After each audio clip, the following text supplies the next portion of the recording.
Good evening. I call the June 25th, 2024 Historic Preservation Board meeting to order. May we have a roll call?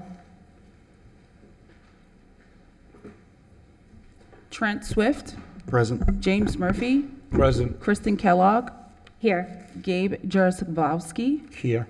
Kyle Waters, Here. Jeffrey Sheldon, Here. Gerald Boxbaum. Let the record reflect that Amanda Skyer and David Burke are absent. Thank you. Are there any changes to the agenda from the board? Seeing none, staff, do we have any changes to the agenda? Good evening, everybody. Benjamin Salata, City Historic Preservation Planner. There's one change to the agenda. The consent case 2404C, 432 Ardmore Road has been taken off the agenda. Thank you. Thank you. May we have a motion to approve tonight's agenda? I move the board to approve the agenda with exception of what Mr. Ben just said. Thank you. Do we have a second? Second. All those in favor? Aye. Aye. The motion passes. Are there any changes to the minutes for the May 29th, 2024 Historic Preservation Board meeting? Seeing none, may we have a motion to approve? I move the board to approve last month's agenda. Do you have a second? Second. All those in favor? Aye. Aye. Aye. May we have the report of the Historic Preservation Planner?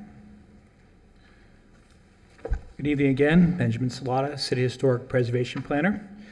Since our last meeting, staff has approved 150 Level 1 permit reviews, 2 Level 2s, and 2 zoning permits.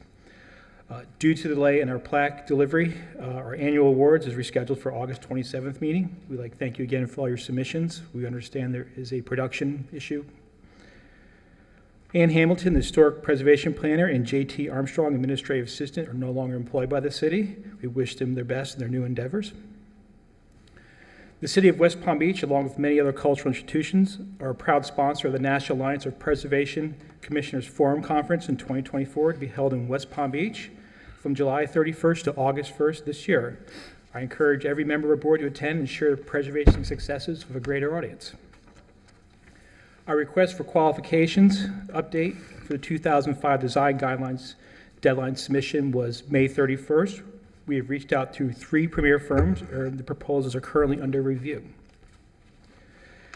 The city is also updating the historic homes and districts in the Geographic Information System, commonly known as GIS. This is a work in progress, but we'll have much more comprehensive information of 5,800 historic structures within the city. That is the end of my report. Thank you. Thank you.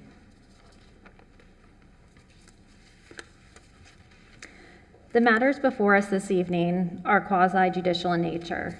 That means that we make our decision based on competent, substantial evidence that comes before us. We ask that you keep this in mind when making your comments.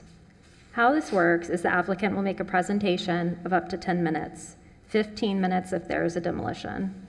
Afterward, staff will make a presentation. After staff, we open it up for public comment. Public comments are limited to 3 minutes per speaker. The applicant may have a short rebuttal after the public speaks. To lead into this, we as board members need to disclose whether we have discussed the cases before us with anyone prior to tonight's meeting. So we'll start with the disclosure of ex parte communications. As to all matters before the Historic Preservation Board this evening, I have not had ex parte communications. I have not received written communications. I have not conducted any investigations, nor have I made a site visit or received expert opinions. I request that these disclosures and all written communications be made part of the record.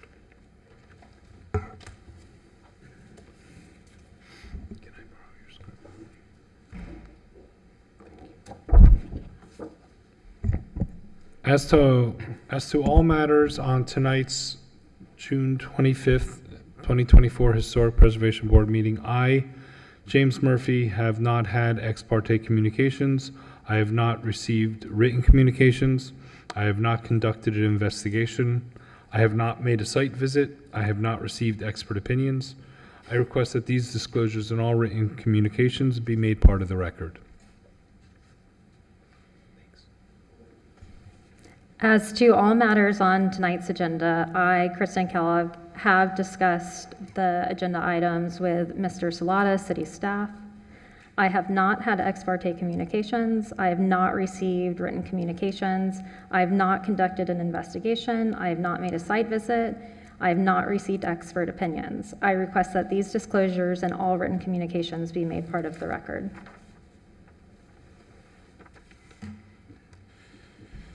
As to all matters on tonight's agenda, I, Gabe Jaroslavsky, have not had ex parte communications, have not received written communications, have not conducted an investigation, have not made a site visit, have not received expert opinions. I request that these disclosures and all written communications be made part of the record.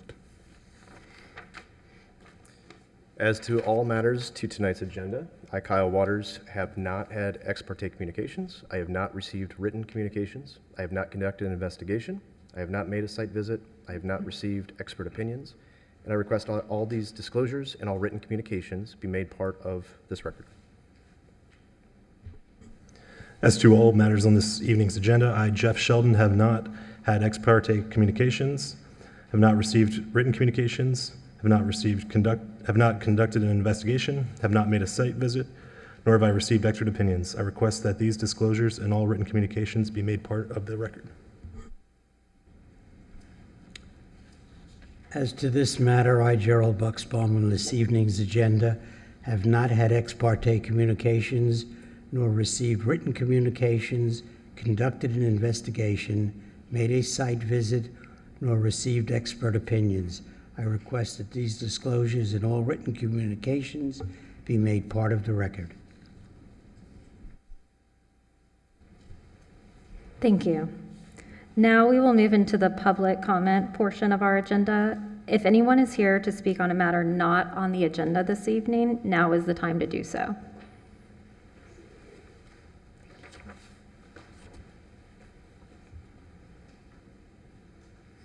All right, we have one, Miss Gonzalez.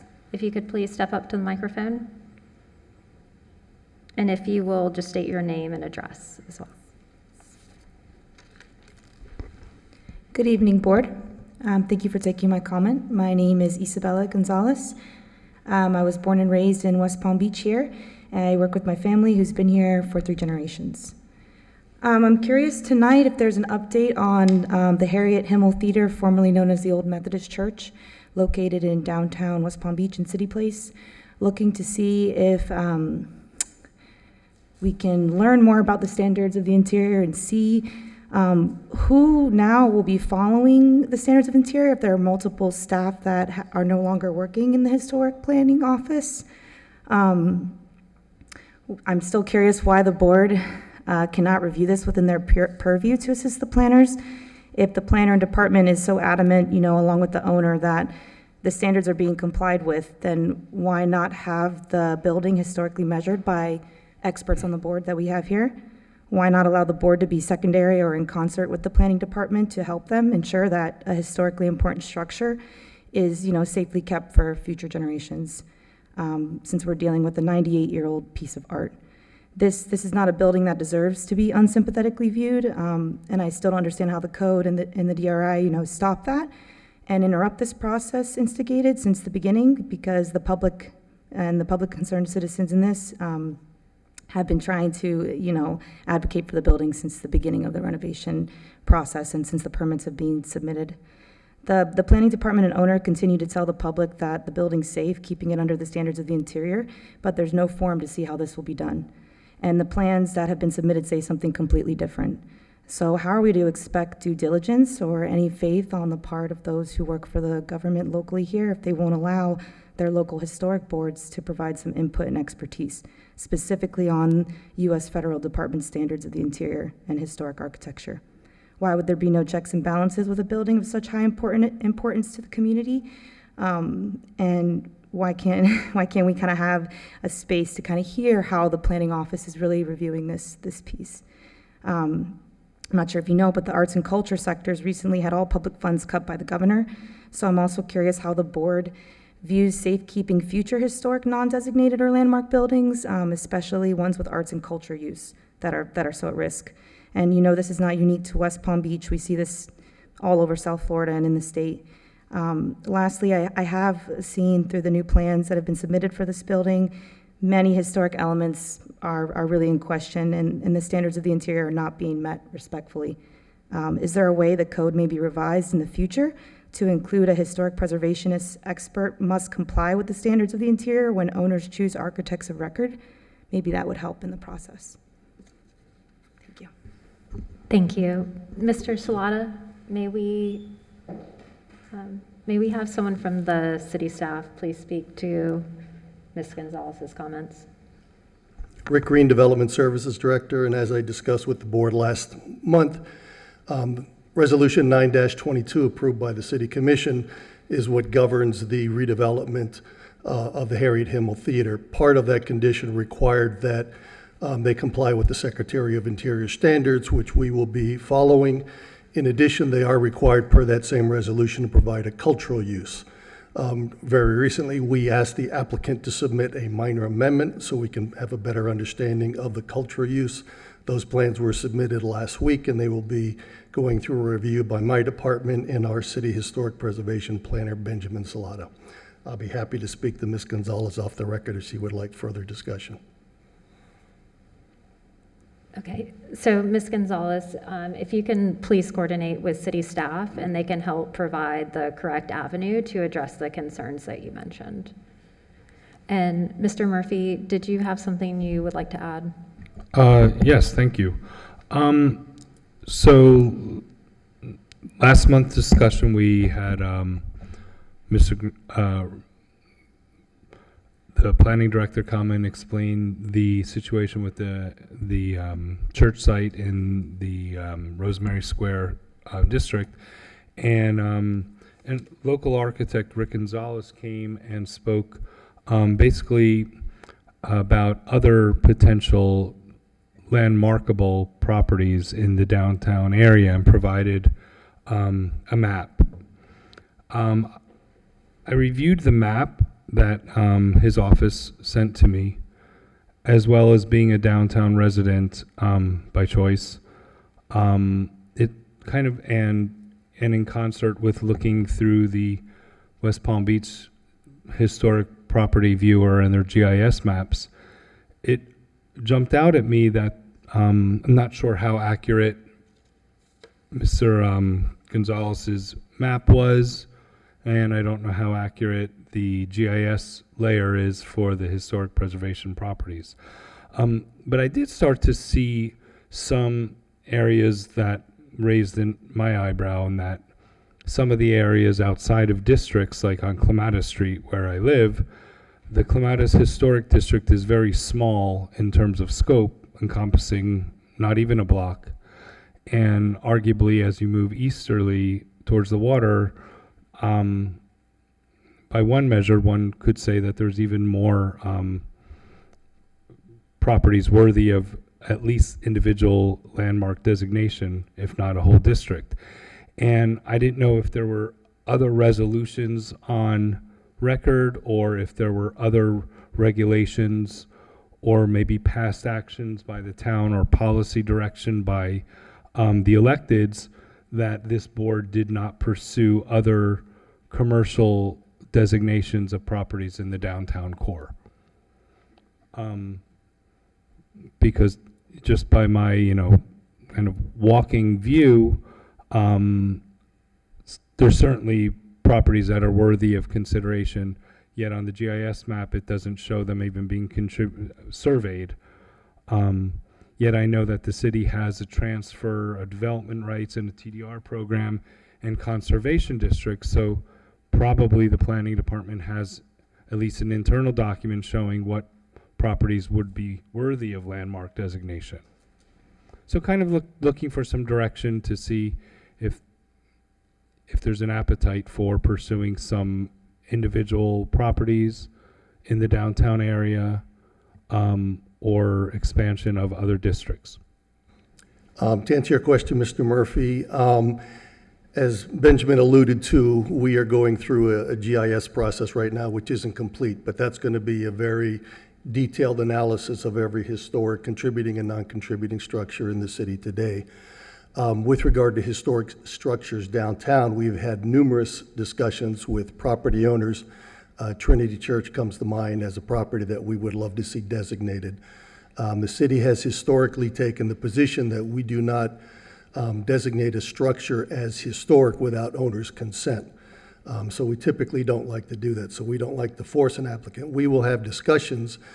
And to your point, we had 1 million square feet of transfer of development rights. And for the board members, that is a process whereby if a property owner of a historic district, or I'm sorry, a historic structure, in most cases it's a church, is willing to designate the structure, then we will give them transfer of development rights. And in a certain point, we actually allow those to be doubled. A property owner could then designate the structure and sell those transfer of development rights to a developer who would use them on another property. The school board comes to mind as well. We had been talking to the school board for years, and we finally convinced them to designate 4 structures at the local high school, the old Twin Lake site, that generated $8 million in revenue to the school board, which they in turn agreed to use half of those proceeds to fund improvements, complying again with the historic nature of the 4 buildings they preserved, and then using the rest of the money elsewhere in other schools. So we try to do it, but we typically do not like to force that without owner's consent. So that's kind of the position the city has taken historically. But that would not preclude this board from requesting a property, regardless of consent by the owner. You could. It would ultimately go to the city commission for their deliberation, but yes.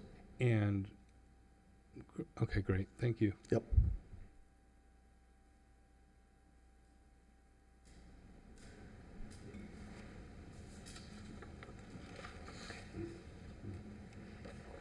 All right, next we'll have our swearing in of speakers. If you wish to speak this evening, if you could please stand and raise your right hand.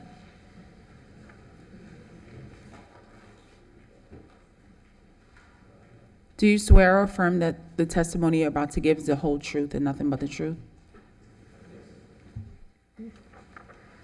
Thank you.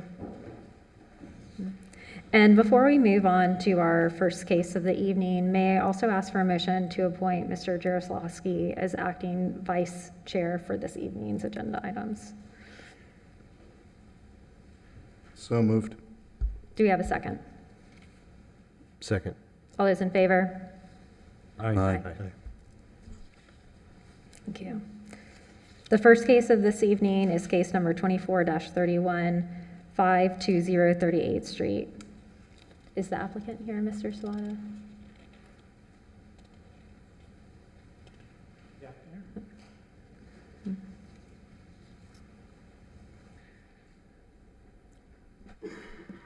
Good evening. My name is Sean Loomis. I'm here for 520 38th Street, West Palm Beach. And I'm here representing Heavenly Hands Funding, LLC. I want to say good evening to the members of the Historic Preservation Board. And today I'm here to discuss our proposal for the new construction of a 1-story single-family home on the currently vacant lot at 520 38th Street. Should I go over there? Oh, got the presentation.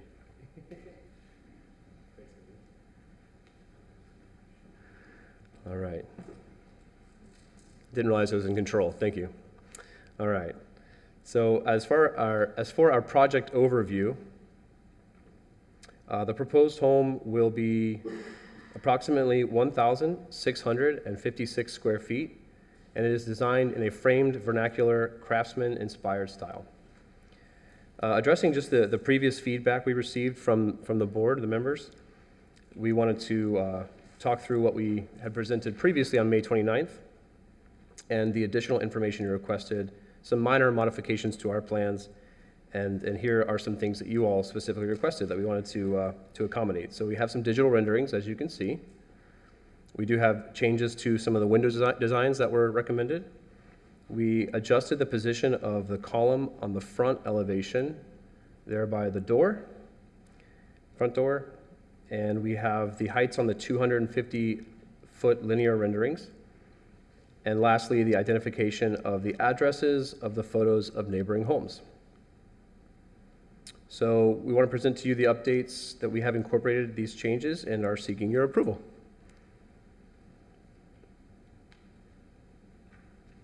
So on the screen, you will see the digital 3D renderings of 520 38th Street. These will show the front, the sides, and the rear. So these are the elevations. These renderings clearly identify the driveway here in the back, as you can see, and they provide a comprehensive view of the exterior design. So I'll kind of move through these. This one on the sides. If you want me to stop, please let me know.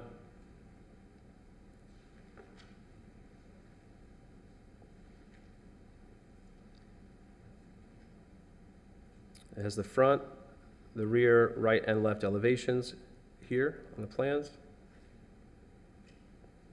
And I'll talk through some more of the details that we adjusted here for you.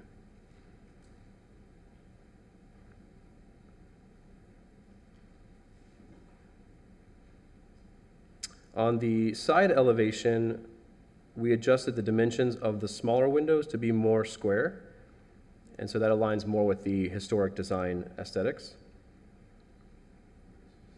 And the windows that were labeled A and B have been modified to separate the two windows with a 2-inch mold in the middle.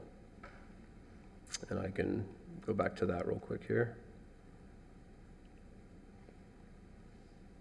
So these have the 2-inch mold here in the middle now.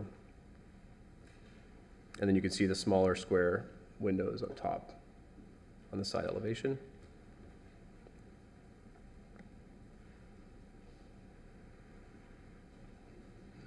For the surrounding homes, we took a comparison. So we took photos of the homes on 38th Street. As you can see, there's a variety of designs in the area. Notably, the home at 526 38th Street, which is right next door, shares a similar vernacular craftsman-inspired design, which align with your preference. And so it makes a more diverse architectural style over what's predominantly there, which is the Mediterranean revival and the mid-century designs.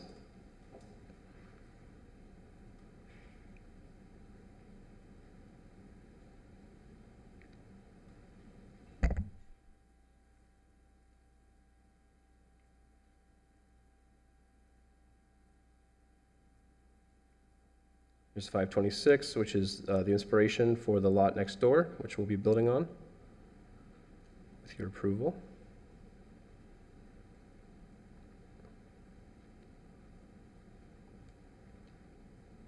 And then here's the 250-foot linear elevation. So the updated 250-foot street elevations now showcase the heights and similarities with the neighboring homes. Our proposed single-story home, approximately 15 feet in height, is consistent with the overall neighborhood design.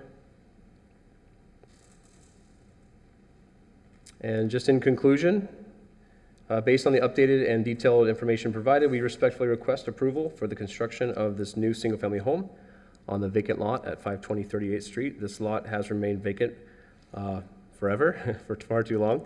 And so we believe our proposed design will really contribute positively to the neighborhood. And so I just want to thank you for your time and your consideration, and I'm happy to answer any questions you have.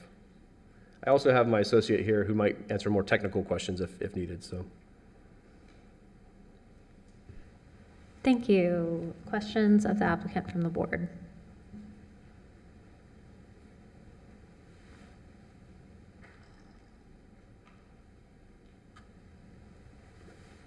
I have one question for you. I like the 2-inch mold that you added. I think it has the desired impact, but it seems like there's a couple locations where it wasn't added, where you still have that same configuration. Would you be open to adding the 2-inch mold at any location where you have that configuration? We could use some design changes if needed, yeah. So you see, you have it labeled as right elevation where you pointed out the 2-inch moles.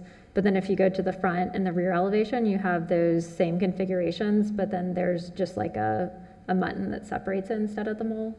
Sure, yeah, that could be adjusted for sure, yeah.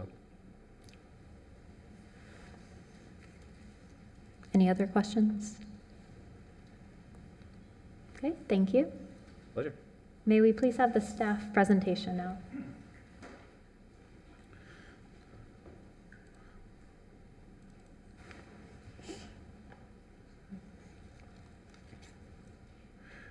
Good evening again. Benjamin Slaughter presenting case number 2431, new construction at 520 38th Street. As the applicant said, this has never been plotted a house here. This is new construction in the city limits of West Palm Beach. These are renderings of the home as the applicant has shown on all 4 elevations. The general site plan, which falls in line with all zoning codes. A current photo of the site, which shows needs a little work. And of course, this house is around 38th Street. The proposed is new construction of a single-story home, approximately 1,656 square feet. This is the first story plan as proposed. And of course, the front elevation, the right elevation, left and finally the rear, and the roof plan, and the street linear elevations. The applicant worked diligently since the last meeting, gave him positive feedback, trying to meet all the conditions placed upon the board. Outside the one drafting error, it appears to me that they have done this, and I recommend their approval. Any questions? Questions of staff? Thank you, Mr. Thank you. Slaughter. If there is anyone from the public who wishes to speak on this matter, now is the time to do so. All right, seeing none, we will move into executive session.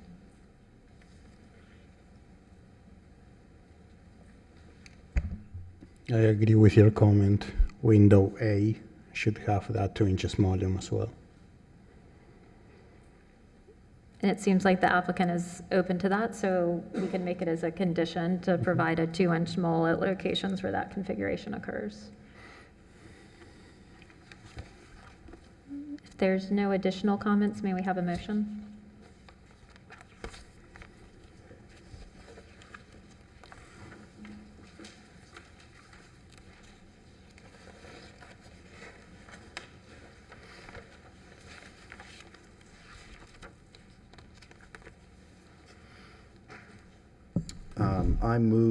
I, Trent Swift, move that the Historic Preservation Board approve application number 24-30, which is 520 38th Street, for new construction in accordance with the Secretary of the Interior standards for rehabilitation,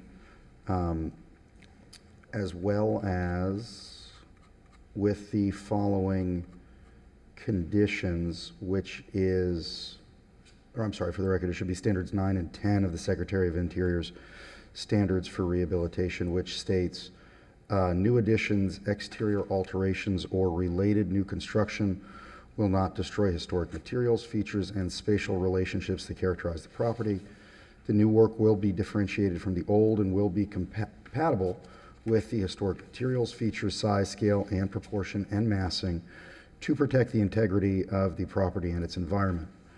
Standard 10 states new additions and adjacent or related new construction will be undertaken in such a manner that if removed in the future, the essential form and integrity of the historic property and its environment would be unimpaired. In addition, subject to the following condition, which related to windows, and I'm having a temporary lapse of memory there, so if another member would like to. A 2-inch mole will be provided at configurations where there's units adjacent to one another. Terrific. As well as the criteria set forth in Historic Preservation Ordinance, Section 94-49 of the City's Zoning and Land Development Regulations. This motion is based upon the testimony presented along with the application submitted and the staff report, which constitute competent, substantial evidence.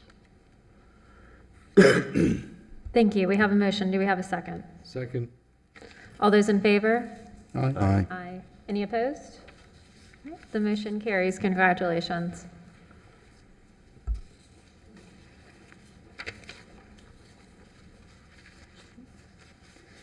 Our next case is 24-37 for 214 Lakeland Avenue. If the applicant is present.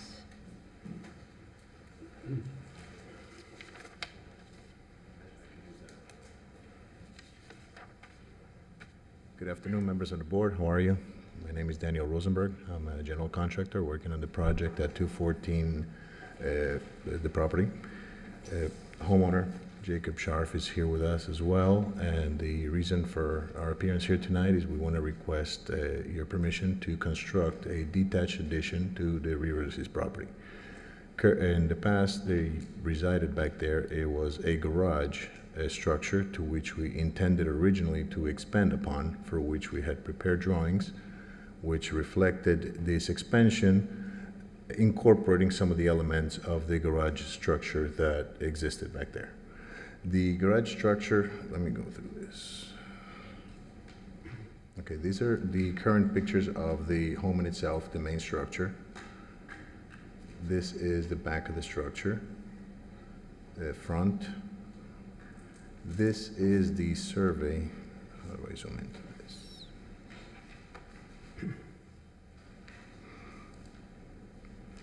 So this is the survey, and the addition that we're proposing is in the back onto the side, being added onto the side of the building, which is a garage structure on the rear of the property. So.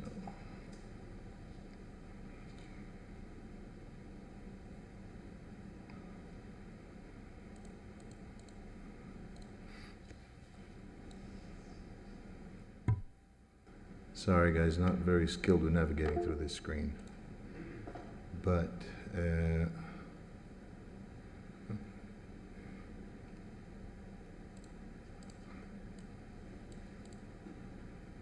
know if I can grab and scroll. Okay, so here.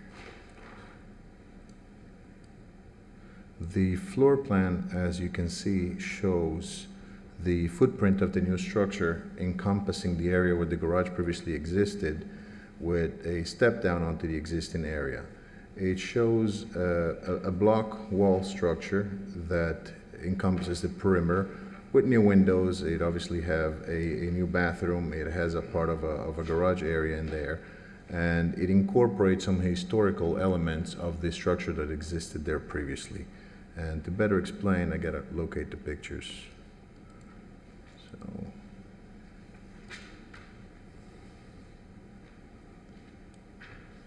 This is the structure in question that we're talking about.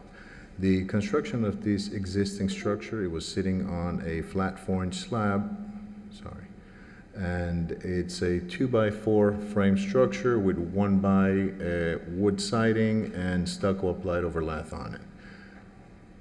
It had no insulation, it's open on the inside.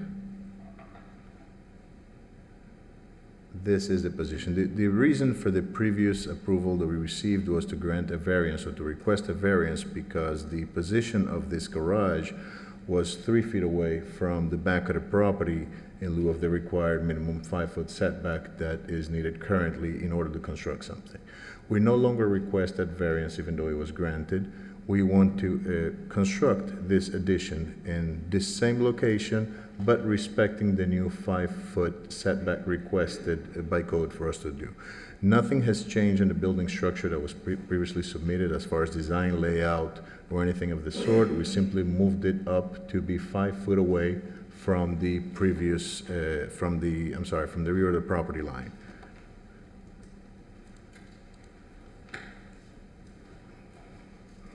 Our structure in itself has not been changed. And we are planning on incorporating the historical elements or visual elements of the previous garage into the new structure. All of the elements have been preserved.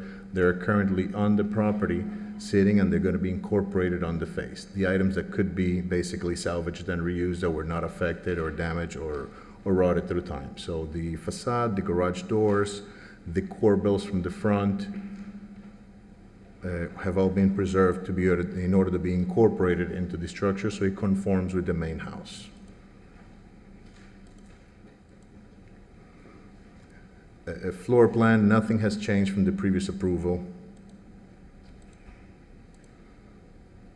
This is currently the site where the new addition is being requested so we can build it here. These are the components of the garage that have been preserved to be reinstalled and applied to the new structure, which now would be built to be able to withstand current code in block walls, with a new roof, with insulation, with impact windows and everything else as those are the corbels for the structure as well. The garage doors in their original condition have been preserved for reinstallation. They're going to be applied as decorative doors to the facade of the building. So the doors are all there in their original condition. And those are the pictures that reflect on the corbels. The plans that I previously shown were the plans that were previously approved. Our new set of plans does not differ in layout and size, dimensions, or shape of the structure.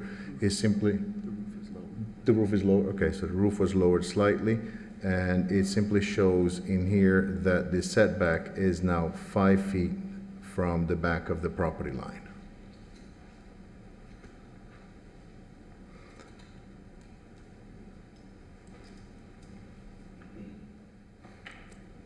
This is the footprint of the new structure that's going to be constructed in the back of the property. Nothing has changed from the previous submittal that was presented here last year in October, correct?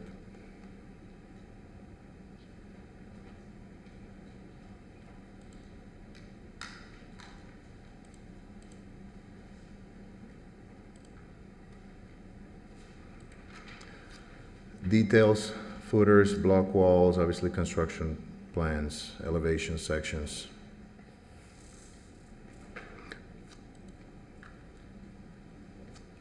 Plumbing tie-ins, electrical, mechanical. This is the garage that was sitting in the back of the property. As you can see, that's the condition of it was, and the distance from the garage to the fence was 3 feet previously. The garage structure in itself, once evaluated, did not conform to the plans to which this new structure had to be built. So we carefully deconstructed it in order to preserve the important items of the facade. As you can see, everything was removed. This was not demoed or a pushover or knocked over. We carefully removed all of the components, preserved them. As you can see, it was a 2x4, 24 inches on standard spaced type of frame. The slab in itself did not have thickened edges. It's just a 4-inch slab on grade, so it was not capable of withstand the new structure that we're doing or act as a footer for the new walls that are CBS, cement block. So we disconstructed the skin, preserved all of the historic elements on the front of the building, and kept them for use. As you can see from the inside, the wood siding was deteriorating. It did have rotten damage from previous water intrusion through the years. And obviously that was removed. The lot was cleaned up, and now we're ready, with your permission, to hopefully be able to construct this addition on the back of the property.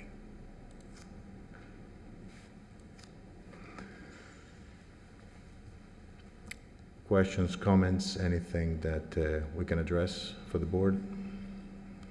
Questions of the applicant?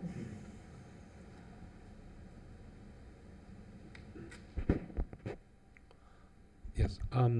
So I may have missed it. I appreciate you retaining the character-defining features. But that kind of makes it seem as though the demolition was purposeful, and not through kind of a selective demolition may begin to elicit more and more of walls need to go. It seems as though it was made just right from the start that we're going to go ahead and start from scratch. And if that's the case, I see you're before us to remedy that. Did you reach out to staff at the time that you were having potential structural construction problems? When we got engaged to participate in the project, we received a set of plans that was submitted to the city for review. My apologies. The set of plans that was submitted for review, it did show, and on the first page, on the demolition detail, it did show that the walls and the roof were to be removed. So we did not participate in the original hearing, but we followed the plans in order to construct the structure that was submitted and under review and to be approved by the city. And actually, the structural review phase of the building department have approved the structure as is. The plans that were submitted did not reflect a 2x4 wall or to reuse the existing trusses or any of the other components on that shed. We followed the plan that we received as the general contractor. It was not an intentional demolition or a deviation from the construction plans that we received. The existing structure was not suitable, as you saw by the pictures, to be incorporated into the addition, not by our decision, by the design of the architect and the engineer that drew or designed the new structure.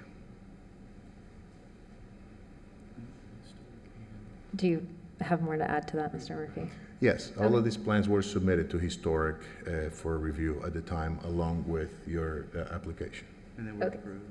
All right, so I want to be super clear about Yes. my understanding of what was and wasn't approved, and I'm sure Mr. Salata will give us a little bit more Clarify, yeah. background as well. So you're saying that the trusses were included in a materials removal plan? They were not. The plans that we received that were submitted to the city called for the trusses to be removed and the walls to be removed. I believe that's what I was saying. Yes. So what about the front facade?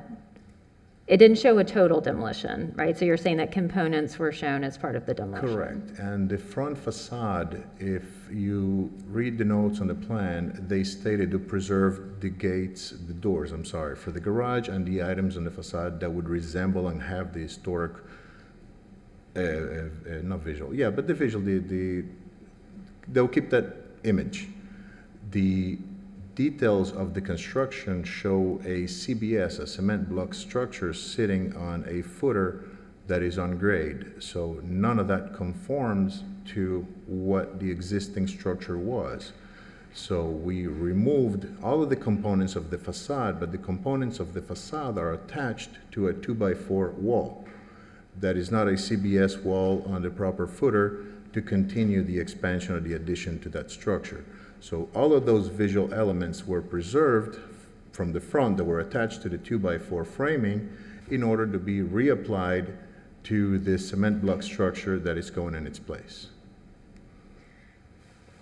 I don't think it's a surprise that the existing found conditions can differ from plans, right? As an architect, you make certain assumptions based on what you believe to be true. And once those conditions vary from the assumptions that you've made, you stop and reorganize and contact city staff. So at the point in time that you understood that the drawings that you had differed from the actual conditions, did you contact city staff at that time? That's where there was no variation, there's no assumptions. The drawings that we have called for the walls and the trusses to be removed. They did not call for a structure that encompasses a 2x4 wall extended by a CBS wall. There was no confusion in our end as far as the contractor when we came into the site.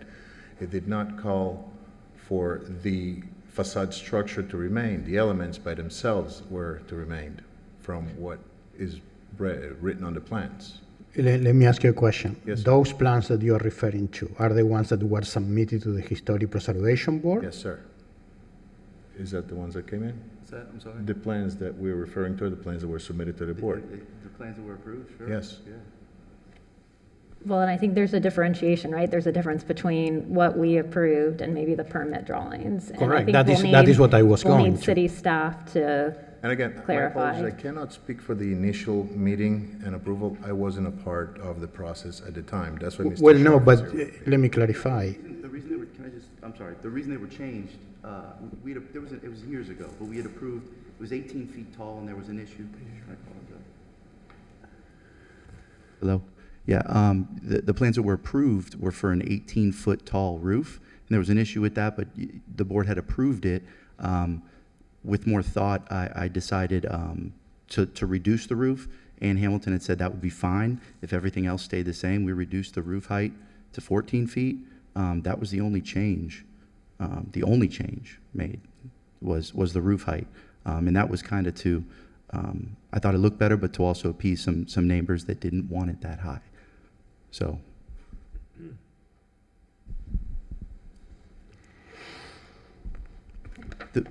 Correct me if I'm wrong, just, and this is me not knowing any better, the plans were submitted, to the best of my knowledge, they were what was to be expected.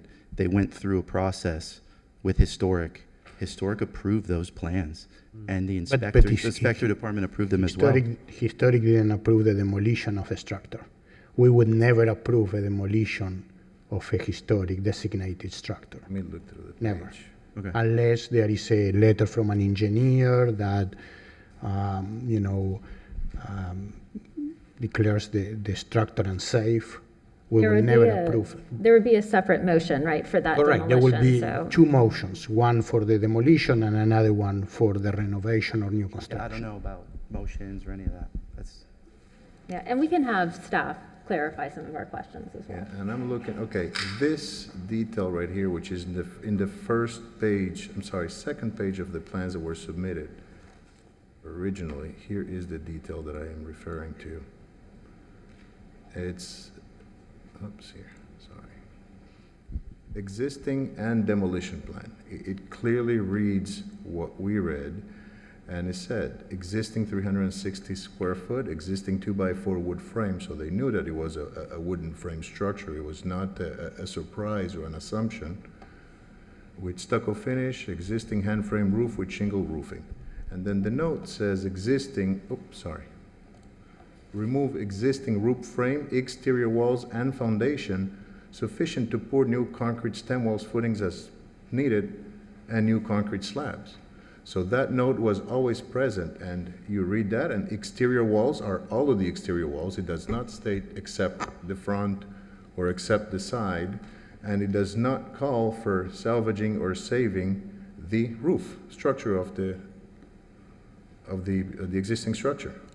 And that We was can- always a no. We can read the plan that's before us, and thank you for, making that apparent that this is what is on your set. I think what we're trying to understand is how did this occur? Was it missed in the beginning? Was it something that happened during permitting? And I don't think those are questions that you can speak to. I think those will be for city staff.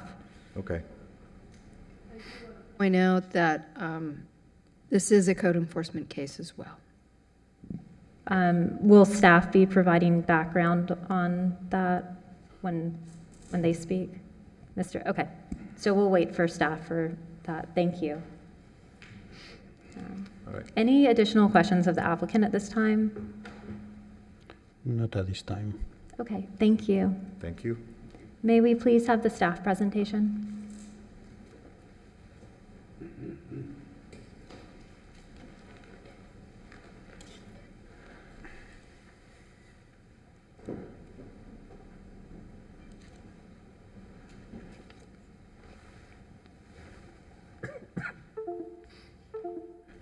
Benjamin Slod presenting HP case 2437 for 214 Lakeland Drive. Just a little background here. The applicant has worked with staff over the past months to rectify unapproved demolition of a contributing accessory structure that was previously approved for variance and addition. HPB case 22108 for the accessory structure variance for existing accessory structures, rear setback, and the addition of 610 square feet to existing 380 square foot garage was HP case 22 86 Avalon pre-construction, which was heard by this board on November 16th, 2022. On March 18th, 2014, 214 Lakeland Drive was cited by code enforcement for the demolition of a standalone garage, the contributing historic structure of the aforementioned cases. An application for demolition was submitted for the same building on June 6, 2024, after the previous unapproved demolition was reported. The proposed accessory structure for this case is very close, as stated, with changes to the roof design, and no variance to the proposed structure has been requested. The approval of this application will assist the resolution of code case CBLD 24030543.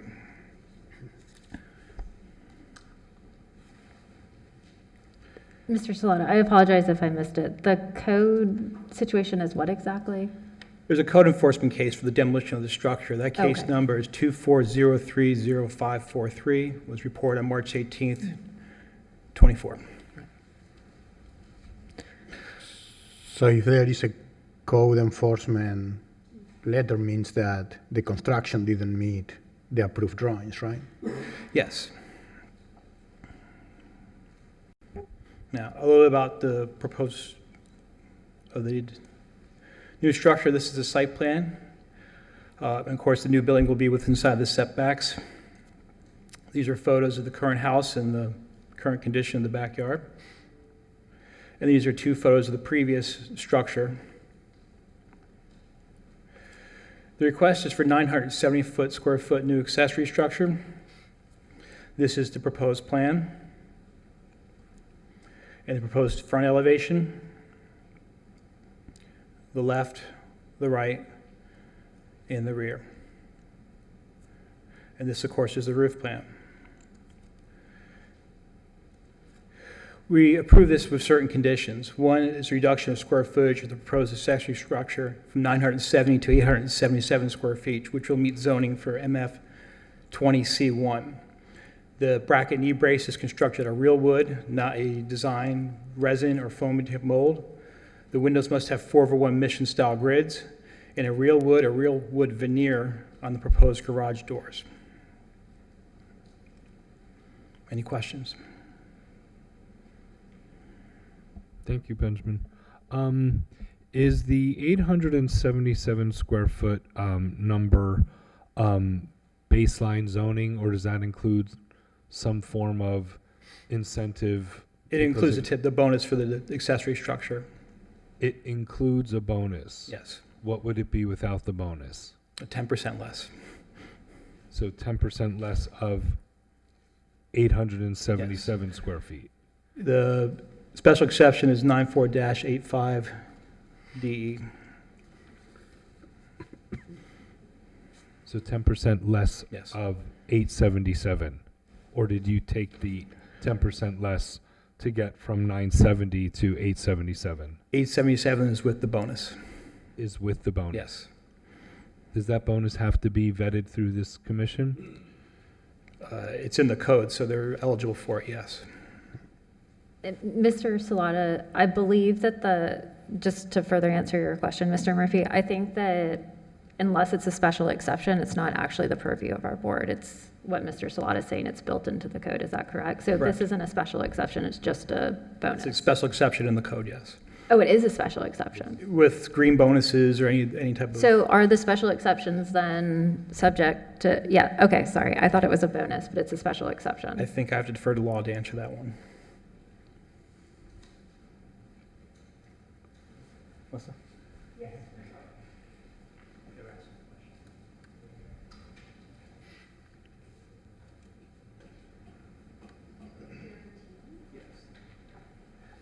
I think we're asking if the 10% accessory structure bonus, if it's a bonus or if it's a special exception. And then if it is a special exception, is that under the purview of the board? Okay. I would too. Yeah.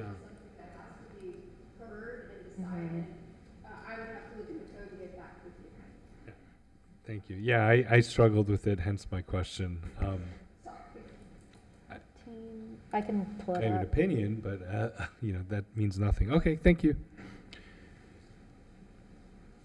So the applicant is requesting a certificate of appropriateness, right? Yes.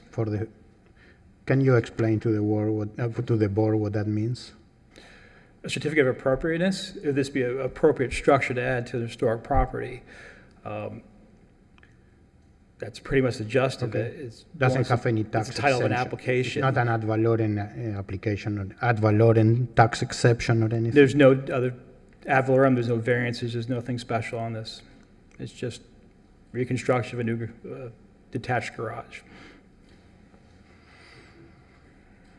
I was looking at the code, and I'm looking at table, section 94-85, table, I think it's 3.3, and it shows the lot coverage for one of them being a one-story accessory structure, which I believe is just a bonus, then 2 detached rear accessory structure, which I also think is a bonus, and then it has special exception below it. So I think it is what I was originally saying, that I think it's built into the code, but I would defer to our city attorney for the interpretation.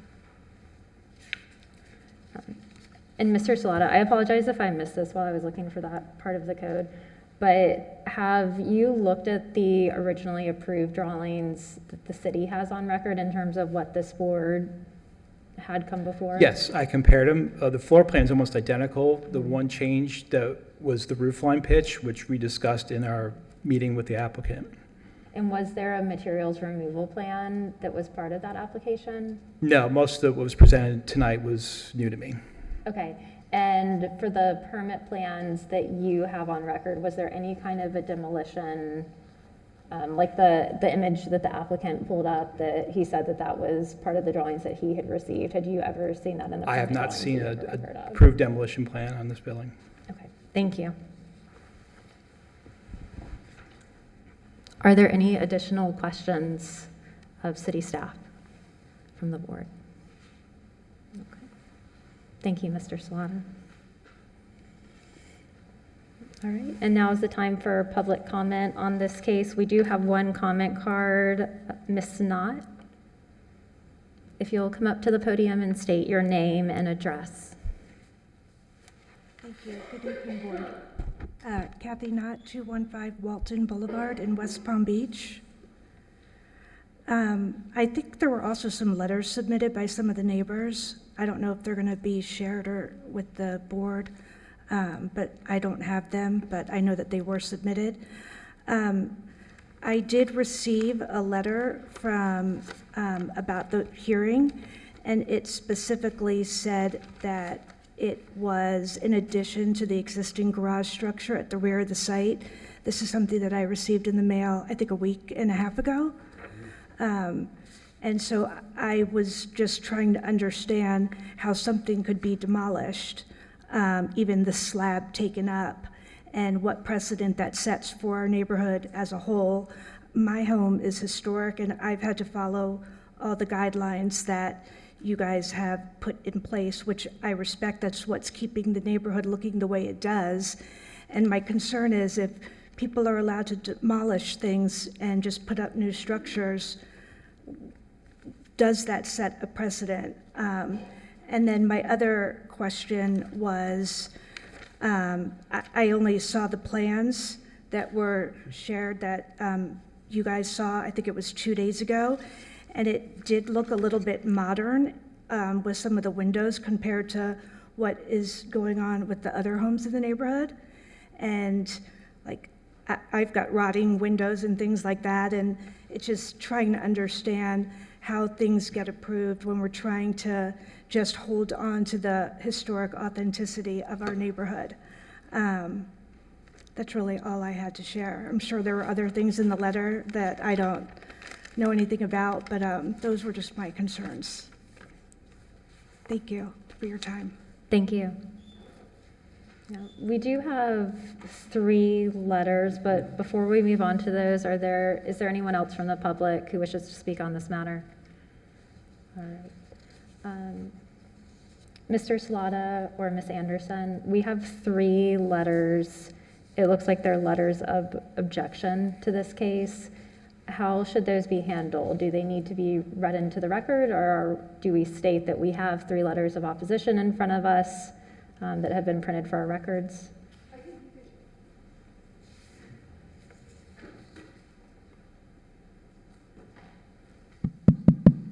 I don't think you need to read them into the record. If you don't want, you can enter them into the record. It's really your choice. Okay. But they should be entered into the record as part of Okay. this proceeding. So if it's appropriate, then I'd like to enter into the record 3 letters of objection. One is from Mr. George and Miss Yana Harvey at 209 and 211 Walton Boulevard. Another from Mr. Bruce Reed at 218 Lakeland Drive. And a third from Francis Knott at 215 Walton Boulevard. And for everyone on the board, you have those letters before you.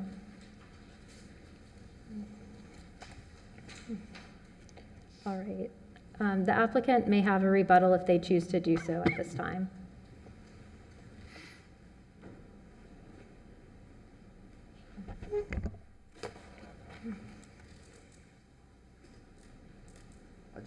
I just want to let the record show that 2 of the, I guess, there's a lot of letters that went out because I stamped them all. So 3, I guess statistically isn't too bad, but 2 of those 3 are the properties right behind mine. Mr. George Harvey actually, he sells houses in the area. He's bought and sold all the houses around me. He bid on this project before I hired these contractors. So he bid on this project for sure. It's a fact. I have the quote at home. So I just want to let the record show that. And I thought that my neighbor was here to say she was excited to get this thing built because we didn't know each other existed. And now, they like to party in the evenings. I know more about my neighbors now than I wish I did. So I thought that we wanted that structure up, because then we can have our own privacy. I know, trust me, I know you need yours in the back. So cheers. Thank you. All right, we will move into executive session.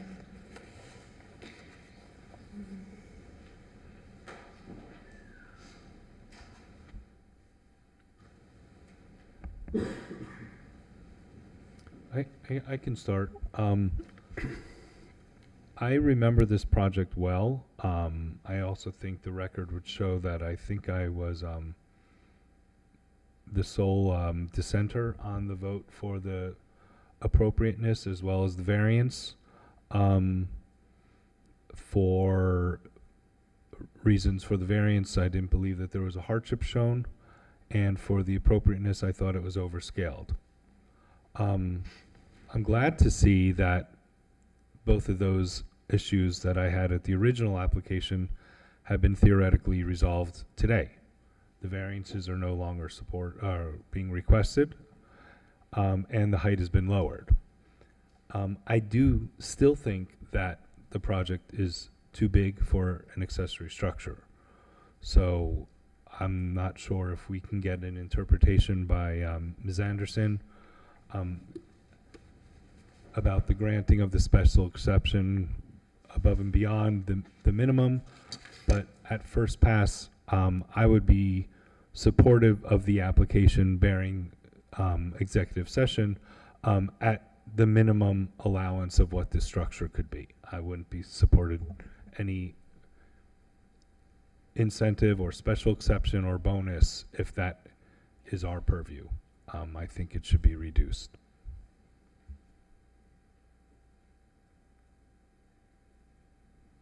Did you want me to comment on the special exception?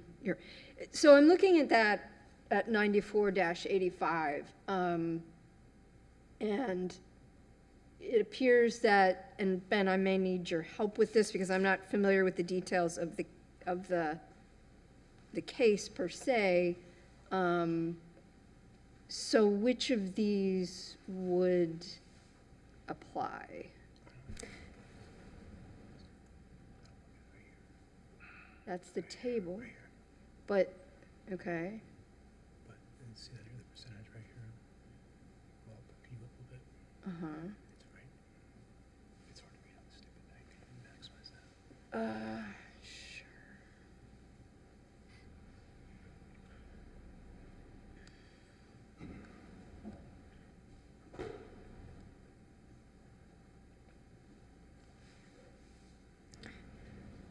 While they're looking at that, I'll just read part of the code. So the section A under that says city staff or the Historic Preservation Board may grant special exceptions to some base dimensional standards as described in the text below. And then below that, it does include section E is lot coverage and floor area exceptions Staff. for detached rear accessory structures, so. It's a staff determination. Yeah, Okay. but F says F goes on to say the Historic Preservation Board may grant limited exceptions to the maximum lot coverage.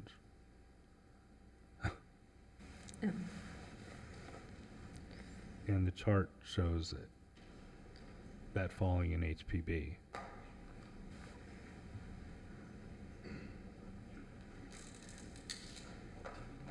Well, I think we've determined that it's a staff determination, because, why is it a staff determination? No, but what category does it fall in? For all one-story structures, no. I think it's for detached rear accessory structure. And I'm then sorry. in the matrix, it One has at a the time. staff. Ben, what did you say? Why is it, what category does it fall under? For all one-story, which are you pointing Both to? these right here. Okay, Detached so- one-story structures, detached rear accessory structure. Okay. So it's a one-story structure, so you got the two bonuses right here, and they're both staff approvals. Okay, so why don't you explain that to the Okay. board? Take this. All right, now I'm going to just take this mic right here. If you look at Table 3, Alternative Dimensional Standards, 9485D and E, one-story structures receive the lot bonus, which is staff approval, and the same for the detached rear accessory structure. Is at a staff level. One's at 4%, one's at 3%, if I'm correct on my numbers.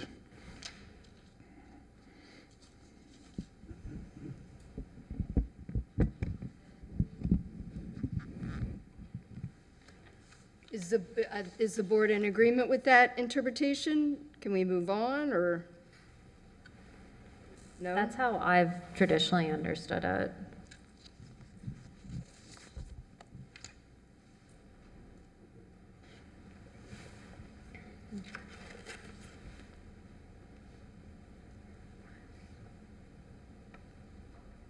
All right, is there any additional discussion for executive session? Perhaps in regards to the demolition? I would like to get to the bottom of this. I mean, I wouldn't approve anything today thinking that another structure, a historic structure, even though it was a accessory structure, was demolished without our authorization. So I want to get to the bottom of what happened. So, Ms. Anderson, can you just remind us what our options are here? I believe you did this at another meeting recently, in terms of the demolition. So we can make them, if we denied it like we've done in the past, then what are the ramifications of that? Then the ramifications are they couldn't come back for A year. a year. That's what would happen.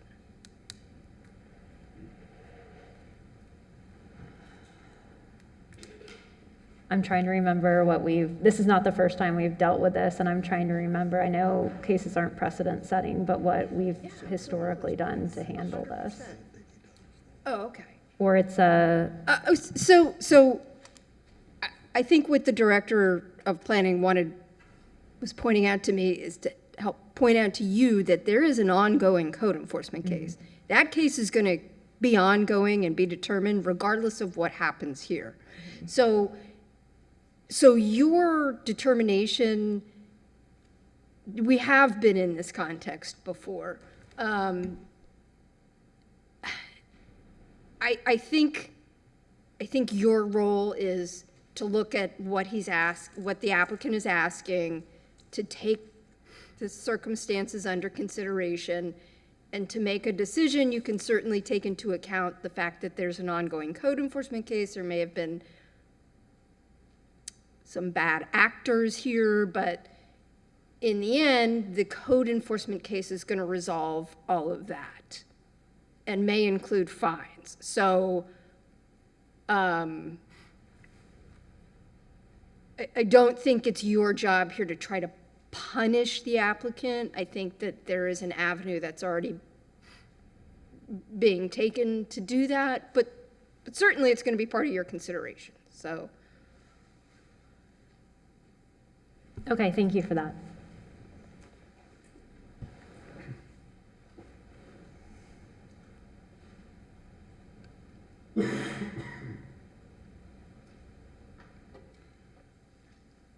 Mr. Salata, could I ask another question of you? Yes. The portion that is somewhat recreating the garage that was demolished, do you know if that's the same footprint of what was there, or is it being altered? I mean, I know that they're sliding it over to meet the setbacks, but do you know if the essential form is the same or if it's changing? You can see like one area of the doors. Let me see if I can. Where the two double doors are on the pitched roof, that's the area they're trying to emulate. Is the frontage of that the same proportion, do you know? I believe so. But this building is too large, so how that would change, I don't know. Since it's too large, by how many square feet did we say?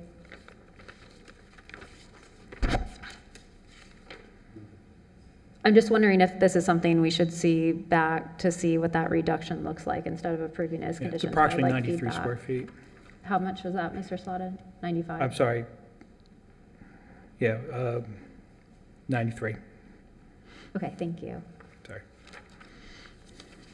I think that's all the questions I have. But I have a question. Oh, sorry. Sorry. So conditions of approval number 2 and 4. If the applicant salvage the material, shouldn't say that the existing brackets or doors need to be reutilized instead? I don't know if that's feasible. I mean, that looks like just a cut up 4x4. I think it should retain as wood. That and the resin or mold. I hate to say it, but parts like this do wear out in 100-year-old homes, and they're designed to be replaced. The real wood door, real veneer, I don't know how feasible that garage door would be to place on the building. That's for the contractor to figure out, but it should be something that's wood that emulates the original structure. Thank you.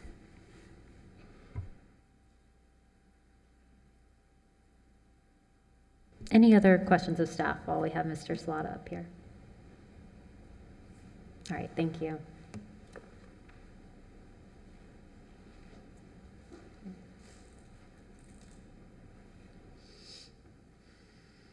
So we know that the building has to be, regardless, the proposed plans have to be altered by around 100 square feet. And given the percentage of what that is to the accessory structure, I think I would be more comfortable seeing that come back before us, especially given the history of this project. So I'd like to hear how other people feel, but I would like to see the revised plans come before us. I do agree. And should we consider the allowed square footage without the exception or the? It didn't sound like that was in our purview. Okay.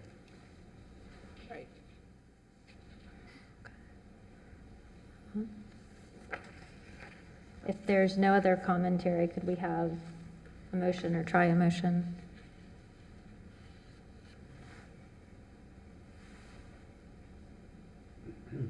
Sure, I'll make a motion. I'll move that regarding case number 24-37, which is 214 Lakeland Drive, based on the testimony presented to us today, we do not have enough information to fully evaluate the project before us, and therefore I would move that we continue this case for a period of 60 days, which would take it to the August 2024 meeting.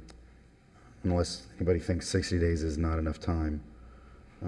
It could be 30 days if they do it Okay. quickly. But, and I guess, It's up to the staff. yeah, sure. 60 days, 30 days, what would be better? Well, I think we need to do a date certain, correct? So, Ms. Anderson, do we need to pick one? I would pick a date, yeah. Yeah. So if you're between the two, I'd probably go with the earlier one and then let them defer it if they choose Sure. to. Okay, so then I would move that the motion be amended to be continued for 30 days to the July 2024 Historic Preservation Board meeting. Do you know what date that is for sure? Okay, let's put it on the record. We need to put that on what the date is. It's the July 25th, 2024 meeting. To the July 25th, 2024 meeting, or whenever the July 2024 meeting is to occur. Corrections to 23rd. 23rd. Amending my motion to July 23rd. Somebody's going to have to start doing this. I'm having no luck tonight.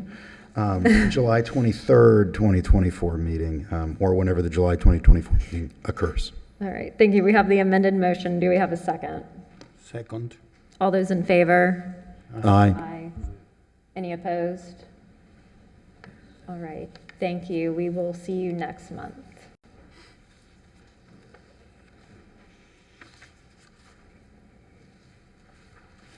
Okay, our next case is case number 24-39 for 300 Marlborough Road. Good evening. My name is Anthony Harrington. I'm here representing my clients, Joseph and Jennifer Gargis, at House 300 Marlborough Road. Let me get control of this and we'll move through. Okay, there's everything. How do I move it? It's got no, do I just down screen? That, thank you. Okay.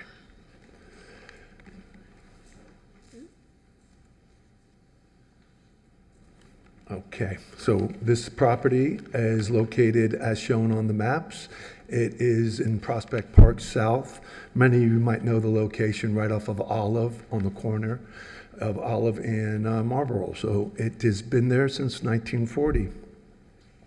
The intent is in two parts. One is to add on to the existing structure in the rear. There currently is on the back side of it, on the lower picture, a one-story non-conforming addition that was done on an unknown time and actually isn't or wasn't built very well, and it has a canopy car loggia. We would like to remove both of those items and build a new two-story addition in that location, including the structural loggia. Below that, and more further into the back, we have a detached guest house that we are proposing. As you can see, where the addition would go on the rear of the house is basically in the same footprint. We are actually adding approximately 150 square feet of lot coverage to the rear attached property. The other added coverage would be the 260-foot guest house. So really together, we're adding approximately 450 feet of square foot of lot coverage. And on this size property, I think that we're making an effort to maintain a lower lot coverage where we could go up to 25%. We're only at 20%. The same can be said of the FAR, which will be at 35%, where the allowable percentage is 45%. The main house change would be on the left, as you can see the existing condition. It's good or important to note that the clients were very, they're young, they have young kids, they like the pool, they didn't want to move the pool. So the pool is the same as from beginning to end. So we had to work around it, which in my mind kind of controlled some of the growth that some others would have utilized to build towards the back end of the house. So when you're looking at the left, you see the existing, and on the right, you see the proposed, and the difference being mostly the 450 square foot second story, which we've chose to set back from the first story to give a roof line. Further exemplified here is if you look at the existing plans left to right, you see the first story plan with the addition family room as it was built prior, and the new additional family room and the new loggia only extend out 3 foot further. I will say that the new family room extends out 5 foot further than the old family room, but overall pushes towards the back 3 foot, again being supported by the pool's location.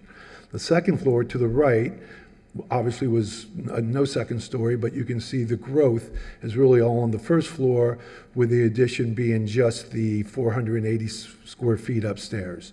Important to note, if you look at the existing first and second, morally the second, this is a 3-bedroom house being supported by that little bathroom upstairs that they've quasi made a kind of Jack and Jill for the master and the kids. So with 2 children, what we're trying to do is utilize the existing bedroom in the northwest corner, utilize the master bedroom, and add a new master suite, bath, closet, and move the daughter's bedroom into the new area and use which was a 9 by 10 foot room as a bathroom, excuse me, and the passageway to it. We'll move through the elevations from the front, and this is very important. All this is really, you might have seen me here before. We take pride in maintaining the existing structural, and the front of the house remains the same. These are not really visible. I show that you can kind of see the detached guest house from the back, but really with the foliage and the beauty of this house, it's well hidden. In the rear, you can see below on the bottom right, that's the existing. It has 2 little windows, a flat roof that's, again, not very well constructed with an air conditioner on it. And our idea is to build that new loggia more structurally sound rather than a canopy loggia. Additionally, we put that window on the lower left because as the new kitchen comes in, they have children, and we want to support the pool and the visual connection between the rear yard and the house. From the sides, you can see the changes where the guest house is approximately 30 feet towards the rear of the main house. Both sides are well shown. I did on the bottom left east elevation show a dotted line to show the new massing, because obviously there is some new massing in the rear, but again, we're doing our best to control it and keep it at the back. The second part of it is the guest house, which is 260 square feet. We obviously had a lot larger area we could have built it to. So on the left, you see the kind of walkway to the pool, and the same walkway now with the side door to the new family room and the guest house. The drawings of the guest house are quite straightforward. Again, being a 3-bedroom, 1 bath, changed it to a 3-bedroom, 3 bath. We've needed a space for guests, in-laws, and so forth, and this is going to support their family and their friends who come to visit. The architectural style is very synonymous with what is going on. This is a very clean, simple house with wood siding, 6x1 windows, wood frame. Everything will be done in kind. We've delineated the addition to move it in, so all 4 corners of the existing colonial style house are still shown. We even moved and delineated the second story in a little bit, as well as we're utilizing the siding, the same shingles. We're even bringing some of the bracket architectural that you'll see in later photos from the front into it, trying to maintain that architectural style, as well as different motifs from the house. Here's some of the imagery. You see the front door on the left and a kind of a collage of existing and renderings. What I find interesting as we kind of put this together, and obviously renderings can be made to match, but this is a very rich foliage, tropical style home. And I feel like when you look at these drawings, you kind of got to look and see which one's new, which one's old. We're doing our best to maintain the architectural, respect the yard, the way it's set up, and a certain level of understanding that Olive isn't the road it used to be. It's a little busier and a little noisier. So we've utilized and made more of our penetrations of windows and doors to the south and west than we did on the east side. In conclusion, I think the request meets the conditions for this 1940 home. It's a nice visual. You can see there that all this will happen right where the existing structures happen in the back, obviously a little bit taller. It'll be concealed. The style remains the same. We follow the guidelines of the code, of the historical code, and meet what the clients believe is a lovely home, and they want it to be maintained and look the same from the street and to their neighbors. They just need it to grow a little bit for their growing family. Thank you very much. Any questions? Thank you. Questions of the applicant? Yeah, I see that in this elevation, I'm having issues with my computer here, but yeah, so in the elevation, in the proposed elevation, that addition doesn't have siding. So you are proposing to stucco that wall? No. What doesn't have siding? The proposed elevation is showing a white area. Well, that's me being an architect. What I'm trying to do is show you contrast. So in this sheet, the existing house on the top two, we don't show, so you can see where the new siding is. On the lower one, I'm just showing the siding because there is no. It's existing. I see. I'm sorry if that's confusing. I'm trying to show a contrast to what's new. Yeah, what's it was existing. confusing because I personally didn't know if you were removing the siding or... No, the siding on this house, I was fortunate to do one a few blocks down. It's the traditional mitered corners. We won't be able to emulate that. We'll, with the with the cementitious products we'll have to use on this product. But no, this, we wouldn't touch the siding. If you see the existing addition in the back, the siding on that was very poorly done. My intent is to match the siding and match the house's architectural style as closely as possible. Thank you. Client as well. Thank you for that clarification. Any other questions of the applicant? Seeing none, we'll have the staff report, please. Thank you. Thank you.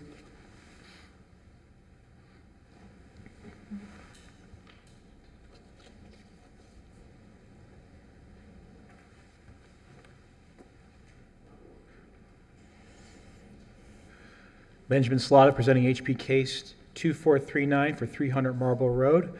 I'll be brief since the applicant was very thorough. I would like to point out that this house used to be at 300 Marlborough Road and was relocated in 1968 to its current location when the new additions, the Florida room and utility room, were added to the structure. So they're not removing anything that is deemed horribly historic or greatly historic in this matter. This is the residence as is, and of course there is the site plan, the existing and proposed next to each other. Photos of the house and surrounding area. Some details of the home. The request is adding the second story in the rear of 478 square feet on top of the 1968 addition. Propose adding 286-foot loggia. The new accessory structure of 267 feet, and the proposal also has matching siding, roofing, shutters, roof brackets, and columns in the rear. This is the floor plan of the first story, existing and proposed. In the second story, the front elevation, the east, and I believe I miscopied that one, the west, in the rear elevation. This is proposed accessory structure as a whole, all four elevations, floor and exterior wall. This is the site plan textural of the neighborhood. And we do believe it meets standards 9 and 10. We recommend approval of no conditions. Questions?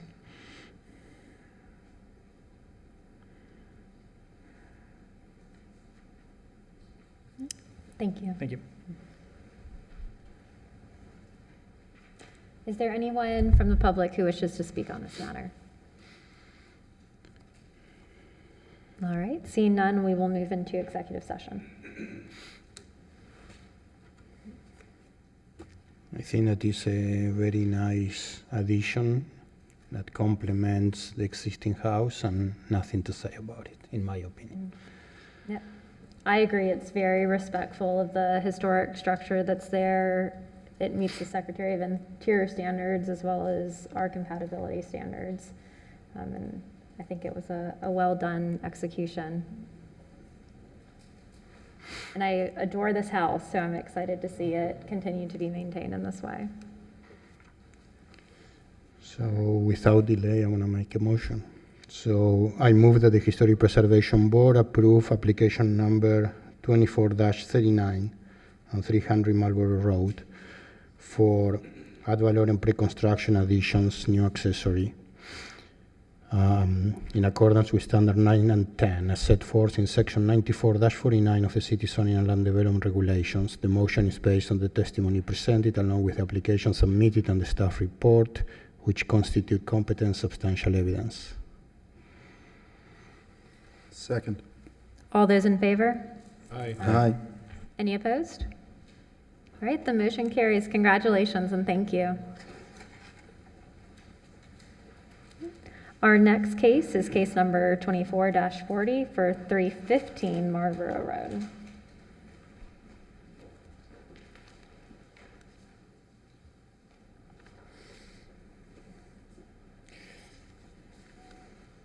My name's Noel Parsons. This is my wife, Yin Shu Sheng, Rachel, she goes by, and my son, who's not sitting up straight, Edwin. He's 8 years old. We're hoping you approve our plan. We've lived in the 315 Marlborough for 10 years now, and our family's just gotten bigger, and we need more room. My mother, as you see in front of the welcome race fans Pinewood Derby picture there, is 82 years old. She's getting to the point where we want her to move in with us. And we need more space for that. My son is getting bigger. He's got a lot of energy. He plays the violin, and we want to have a place for him to play music and also a bigger room.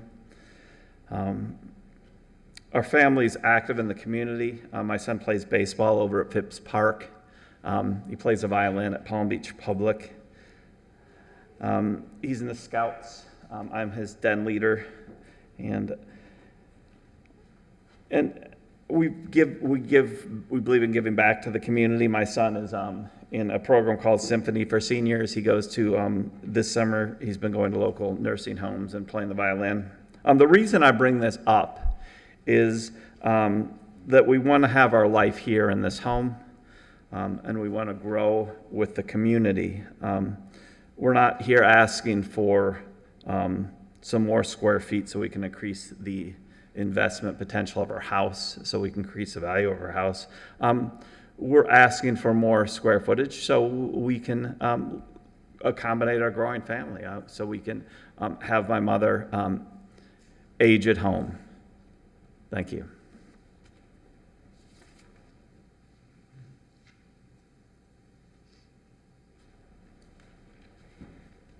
Good evening, dear board members. My name is Yin Chao, and my English name is Rachel. And English is not my first language. I will try my best. Please be patient with me. And first of all, I would like to thank all of you for your hard work and volunteer service. And I have watched your board meetings from last month.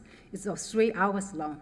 You guys have been working like 3 hours nonstop and making tough decisions. I'm sincerely appreciating your works. And so, as our family been growing and we are talking about the addition, I have consulted city staff for addition designs. So thank you, Ms. Salada, being so helpful. And also, my husband and me, always the family strolling around the neighborhood, get some ideas and get some inspirations. And I found out that most of the additions in the neighborhood usually is like a second story addition and stuck right on top of the first primary structure. So I'm not, and you look at this, a couple houses just right in my neighborhood, about 2 blocks away from my home. I'm not being judgmental or something, but my husband and me take a different approach. So we design with Mr. Yaz is our architect, and he helps me to design a small 2-story additions attached to my front house. So my front house is contributing historical building. So now, as you look at the picture here, and I don't know if you can see this one, this is my, and so my primary historical structure is totally untouched, unaltered. So, and also I think that Mr. Yaz did a good job of, the design that's small additions. And, if you look at the pictures, the new structure and the old structure, blending so nicely in harmony. So, and also when we design this addition, we also have some kind of green building concept in mind. So we will use the green and sustainable materials whenever possible. So you'll see the list of the, sustainable green materials that we're going to use for our addition. And also another thing that I have noticed, one thing that's noticed is that, Mrs. Salada recommending a bellow tile roof for my addition in his staff report. Mrs. Salada, I respect your recommendation, and I also do like the bellow tile roof. But however, when you look at the top pictures of my home, actually currently right now I have a S-tile roofs. So I would really like to use the same material S-tile roofs for my new addition. So we have a kind of matching roofs, and also another thing is the bellow tile is much more expensive than the S-tile roof, and and it's just not matching my current roof. So, so dear board members and Mrs. Salada, when you make a decision, before you make a decision, please consider my concerns, so I won't end up have a home with mismatching roofs. And and thank you so much for being so patient and listen to me. And our family will be so grateful if you approve our plan tonight. Thank you. And we have Mr. Yaz come here to show you the more architect details. Thank you. I am Kelly Yates with Yates Associates Architecture. Our offices are right up the street. We walk here on Clematis Street. That's my turn to try to figure this thing out. We use arrows? Okay, got it. So they are in Prospect Park. Actually, the 300 Marlborough Street they just gave the presentation on is in our list of houses that are in the neighborhood. You can see Rachel's house from there, and then I'm kind of pointing there to where Rachel's and Noble's house is. Here's a closer aerial, and I just kind of highlighted this because I'm showing by number. There's 20-something houses here. That's 18. So 4 of the 18 houses in this immediate neighborhood are 1-story. The rest of them are 2-story. This is their existing house, very small. It's 1,000 square feet, and it's going to be less than that when we take off this back existing enclosed porch. And here's her neighborhood. Starting with, and there's some weird numberings on Marlborough. I think it's because it curves. But immediately to her right, and it's not that close, it's pretty far away, is 303 Marlborough, 2-story house. Next to that is their house at 315 Marlborough. And then 317 right next to them on the left-hand side is a 2-story house. And then going up the street, these are all the street on her side of the street of Marlborough, 357, 355, 329, 333, 380, and 370 Marlborough. Every single one of the houses are 2-story. And then turning around the street and coming back the other way, other side, the way that Marlborough works is another street comes off of it, flares off of it. And so the first house says 300 Buckingham, but it's facing directly onto Marlborough. And then there's 336 Marlborough, 334, which I think is directly across from her. And then you can see here, as it gets down to the side street that goes up, there's 300 Marlboro, which you just saw the presentation for, 306 next to it, and 308 Marlboro beyond that, all two-story houses. And then just real quickly, when we met with Ann, she declared this house to be masonry vernacular. And I just wanted to just kind of quickly, I'm not going to read this whole thing, but masonry vernacular buildings tend to be simple, largely unornamented, and constructed out of readily available materials. I have two examples of masonry vernacular. They're on the, well, one's on the U.S. National Register of Historic Places. It's in Bartow, Florida. And getting more to Rachel's point on the barrel tile, this house is a designated U.S. Register of Historic Places built in 1922, and it has S-tile. If I could zoom in on this, I could show you that it's S-tile. Trust me, it's S-tile. And then on the right is in Miami. It's Dr. William A. Chapman House, completed in 1923, in the City of Miami Historic Sites and Districts. Here's their survey showing the house. And you'll notice that the back portion of it we're going to remove. And they have a one-story existing accessory structure in the rear.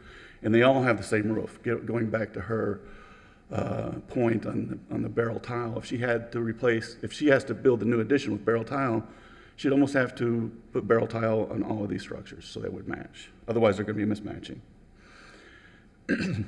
These are the plans of her existing house. Very small house, especially for their growing family, bringing Noble's mother in to live. And so the plan really is to take the existing master bedroom and existing bedroom there on the right-hand side of the house and make that, you can put a door in and let that be her private space.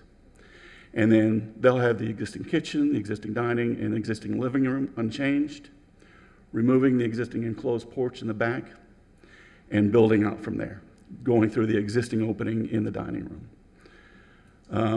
One of the things that's very, very important to Rachel is in her existing kitchen, she has a window. She wants to keep that window at all costs, I was told. Here is the existing street elevation of the immediate 250 feet. I think we took it further. It ends at Olive Avenue there. And then is that 303? I can't read it, but that first house there has a very large lot, so they're not that close to their house. There, that small little speck of house is their existing house, and then the immediately three houses next to her on the left, all two-story. So to me, the house almost looks out of place in this neighborhood because it's so small. And then this is just kind of our existing site plan and how we're going to, the reasonings for where we're building. But you can see, I point out that they want to preserve that existing condition, that existing kitchen window. So in order to preserve that, the bathroom window and the windows in the bedroom, we're coming straight out until we hit the property line. And that gives us the footprint. And then we have a covered porch, and she wants to add a pool. And then you can see the existing accessory structure in the behind. So this is the plan that we came up with, where the square footages are not that much that we're adding. I think we're adding about 600 square feet per floor for a total of 1,200 square feet. We're within all the required site data, the allowable square footage, and allowable floor area ratio that I'm sure Ben will talk more about that. Here's the floor plans. So on the right is the proposed ground floor. So you have, they're going to make that front bedroom a sitting area for her mother with a little sink and a refrigerator, and then her bedroom will be in the back. And then we have the door, and then we have the existing living room, existing dining, existing kitchen we're not touching. There's that window in the kitchen. I don't know if you can see it. And then you walk into a stair vestibule. You can go upstairs to the two bedrooms upstairs or go back into the master bedroom. Not that big spaces, actually, but they're used to living in small spaces, I guess. But they are getting to add some spaces. And then upstairs, you have Edwin's room. I'm not sure which one it is. I think it's bedroom 3 off on a covered balcony. And then I think they said bedroom 4 they're going to use for a music room for him. These are the proposed elevations. Masonry vernacular, really not a whole lot of style associated with it. Typically, they don't have designers or architects. It's just a builder building a house with readily made materials available to him. So there's the front elevation with the house, the new addition set back, using the same design language, I guess, if there is any. And then the proposed left side elevation with the stair going up, right side elevation, and the rear elevation. Here is the streetscape with the additional addition built to the back. And it still is relatively small compared to the other houses. And then finally, we did some renderings. This is the view from the street with the addition set back from the house. This is kind of moving around the street. You can see the addition coming by. And then a rear view showing the pool and the balconies. And yeah, it's pretty tall. It's not that tall. You can see the house just peeking up next to it in the two-story addition. And that's all I got. If you have any questions for me?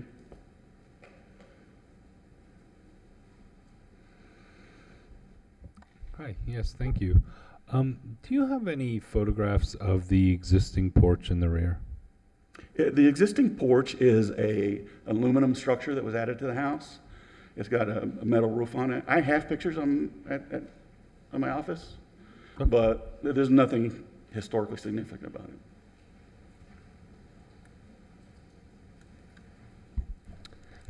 And did your clients give you any, I suppose your clients gave you direction that the window is paramount importance over the functional driveway? The driveway does the driveway currently go to the rear of the property? It does. It's kind of been added on to years, and it's kind of meanders a little bit. I think it's a brick pavers. It does extend up, I believe it extends up to your existing. Basically just a paver area. It's not a really. It goes back there, but it's difficult to drive your car And it back won't there. anymore. Hmm? And it won't anymore. No, and we're happy to shut it off. Could you pull up the site plan for reference? Can I bring up the site plan? That'd be great. If I can go backwards. Yeah. Existing site plan or proposed? Proposed. Thank you.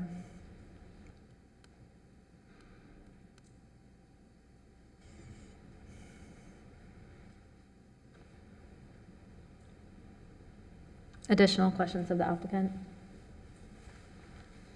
Could you pull up the contextual photo that you had showing the adjacent properties that were one story? Well, not adjacent, but in the vicinity. The actual photos? You had a aerial image Yeah. where you had counted them. So you're not including any of the one-story structures that are just I outside of didn't, this no. dash line on Marlboro? The one that's marked number 2, obviously 1 is ours. Number 2 is starting to be off of Marlboro. Number 3 is a house that's not even on, doesn't face Marlboro, it faces Albemarle. And then the other one's actually behind the house. Is there a reason why you excluded the 4 or 5 one-story structures on Marlboro that are just clipped out of this image? Which ones? 310, 318, 324, 326, and 330 are all one-story structures. Oh, you know what, I came up with Marlboro. those before because I realized that she could see those houses from her house, the ones that are on Marlboro Place. Mm-hmm. Yeah. I just didn't redo the slide, but I should have actually included those since I decided to include them, because when I walked the neighborhood, I could see that this is really part of our neighborhood. Yeah, I think it's important contextually for the board to understand that there actually is a fair amount of one-story infill in this neighborhood. You know, it would have been infill from that time period, so. Well, if you come, the first 3 houses, if you come south, they're all 3 stories. So yeah, as you keep going down Marlboro Place, I think there's a couple of 1 stories. And then one of these on, I forget what the name of the other road is, but coming back the other way, there's definitely a 1-story house, which is number 2. There's a vacant lot, and I think this is multifamily property beyond that. So I think this part of the district, you were saying that a one-story house is not typical for the neighborhood. I think that the one-story house in the mid-century infill is really important to telling the story of the development. Which one of is that? Which one is that? All of the mid-century infill that occurs In this its particular historic- neighborhood, though? I have 8 properties that are in pretty much the immediate So we're adjacency, and I'm, expanding beyond kind of like the walkable neighborhood. well, Marlboro Place, right, that's, as you said, the applicant can see that from their house. So I think it's just important to note that this property is important because it helps tell a story, right, of the development of the historic it does. neighborhood. So that's all I'm saying, is that I think that the story of the neighborhood, Yeah, every these one of these structures are houses tells important a as story. well. Obviously, Yeah. that's why we have a historic district, right? To protect them. Any additional comments? Yeah, Alright. I'm sorry, I wasn't finished with the, so the driveway, so the site plan shows that you're introducing a new curb cut. No, there's so no new curb cut. It was existing driveway. You're not proposing a circular drive? No. I'm sorry, Where's our site plan? maybe I misread. I don't think that's a curb cut. I think that's a walkway. I think that's a sidewalk. Yeah, we are kind of expanding a little bit, but because we're deleting all the pavers that go behind there, and you can't really access them anyway because it gets so narrow. But that's not going to be a new drive curb cut. It is not a new curb cut. Okay. I believe that's just a walkway.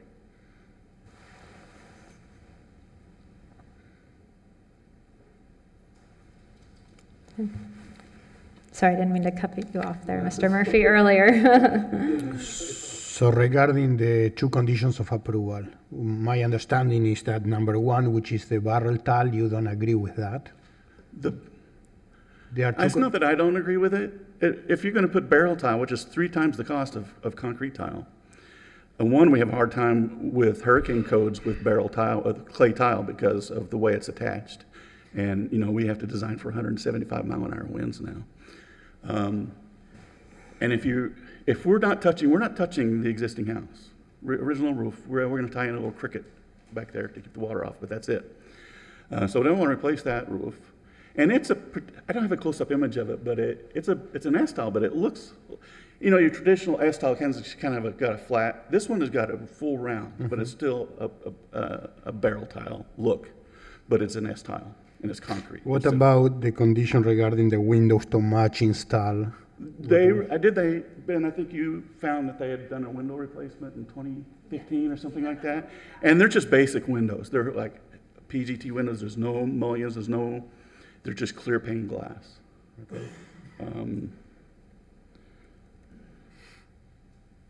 You can kind of see in my rendering, those are existing windows, and that's exactly how they appear.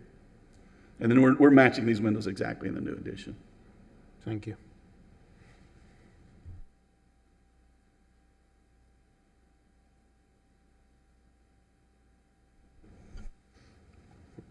I've got a question for you. The most important thing that your client had mentioned was the window for the kitchen. I don't know if that's the most important thing, but it's high on the priority list. Yes. So, any thought in exploring switching that to the other side, behind the other existing bedroom, and allowing for the kitchen to expand, perhaps having more window to go out to a proposed? I'll move our addition to the other side, but that would be Noble's mother's side of the house, and for them to go through that. This works out perfectly Not on this necessarily. side. That's behind where the AC currently is. I mean, you can easily Correct. relocate the AC. I'm just throwing out different options, hearing that your client said it was important to me to look out the window, and perhaps you can embellish on the windows to have more light capture on that side. The other piece that I do want to mention, I think the barrel tile is very important, and I think we need to continue that integrity that we have with the barrel tile. That's super important, especially in that neighborhood. So relinquishing the S barrel, I think, is not the smartest thing for us to do. It's a slippery slope. That's just my take on it. Can you mind if I say something to address that? The other styles there are mostly Spanish Revival houses. This is a masonry vernacular house. And the builder would have used every common material he had at his disposal. And if it was S-tile, it would be S-tile. I don't think it's been the extra money for the clay tile, just being historically accurate, and especially since I found that one example. I know you're trying to get barrel tile, and it's a beautiful look, but it's I think it's only appropriate. It's really just appropriate for the Spanish style. Can you pull up the image of the existing house? The which one? An image of the existing house at the front elevation?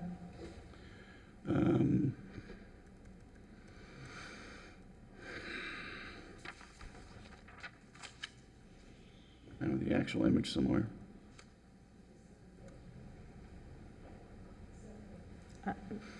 I was able to pull it up on Google. Mr. Salata, is this not a Ross style home? It has the Ross emblem on it. Is this not a I can wait for staff, but this has a Ross style emblem on it. What is the emblem? The little round bird? The gable medallion? vent.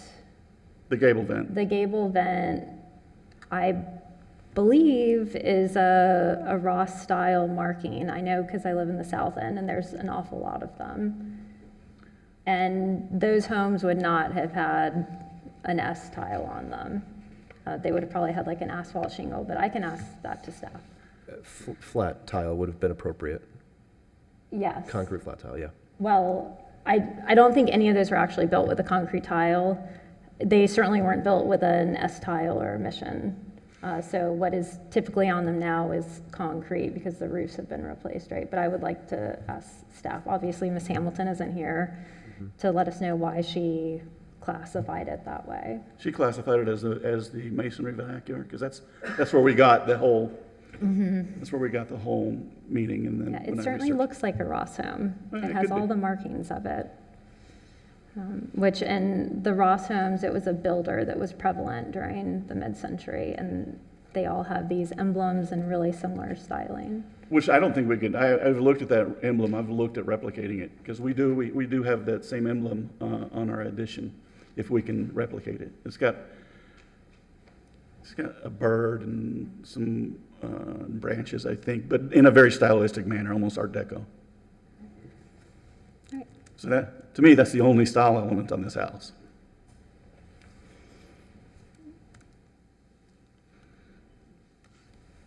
Okay, thank you. All right.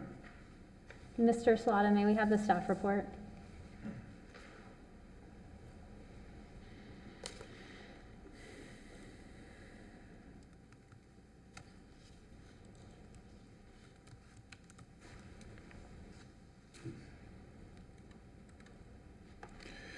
Good evening again. Benjamin Slaughter presenting HP case 2440 for 315 Marlborough Road.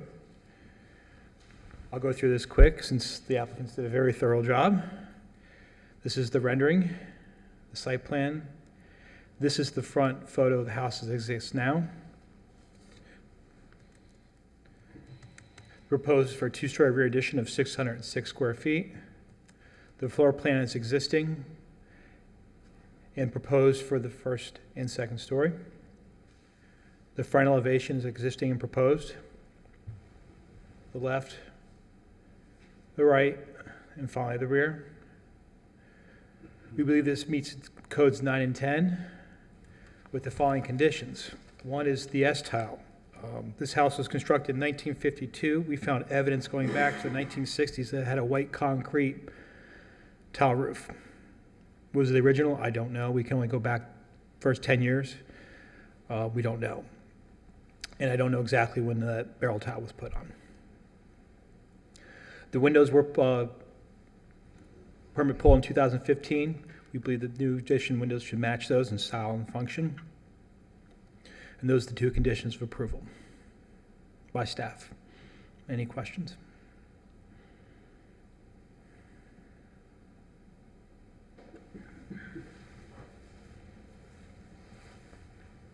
Questions of staff? Mr. Salata, what style would you classify this home as? I'm sorry, what? What style would you classify the home as?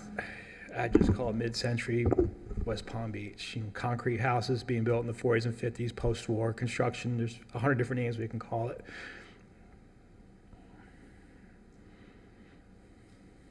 Thank you. Yeah. Any other questions?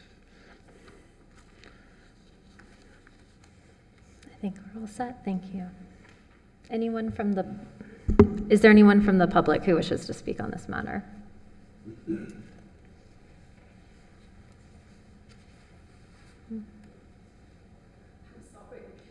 thought of the public speaking card. Can I speak for a few minutes, please?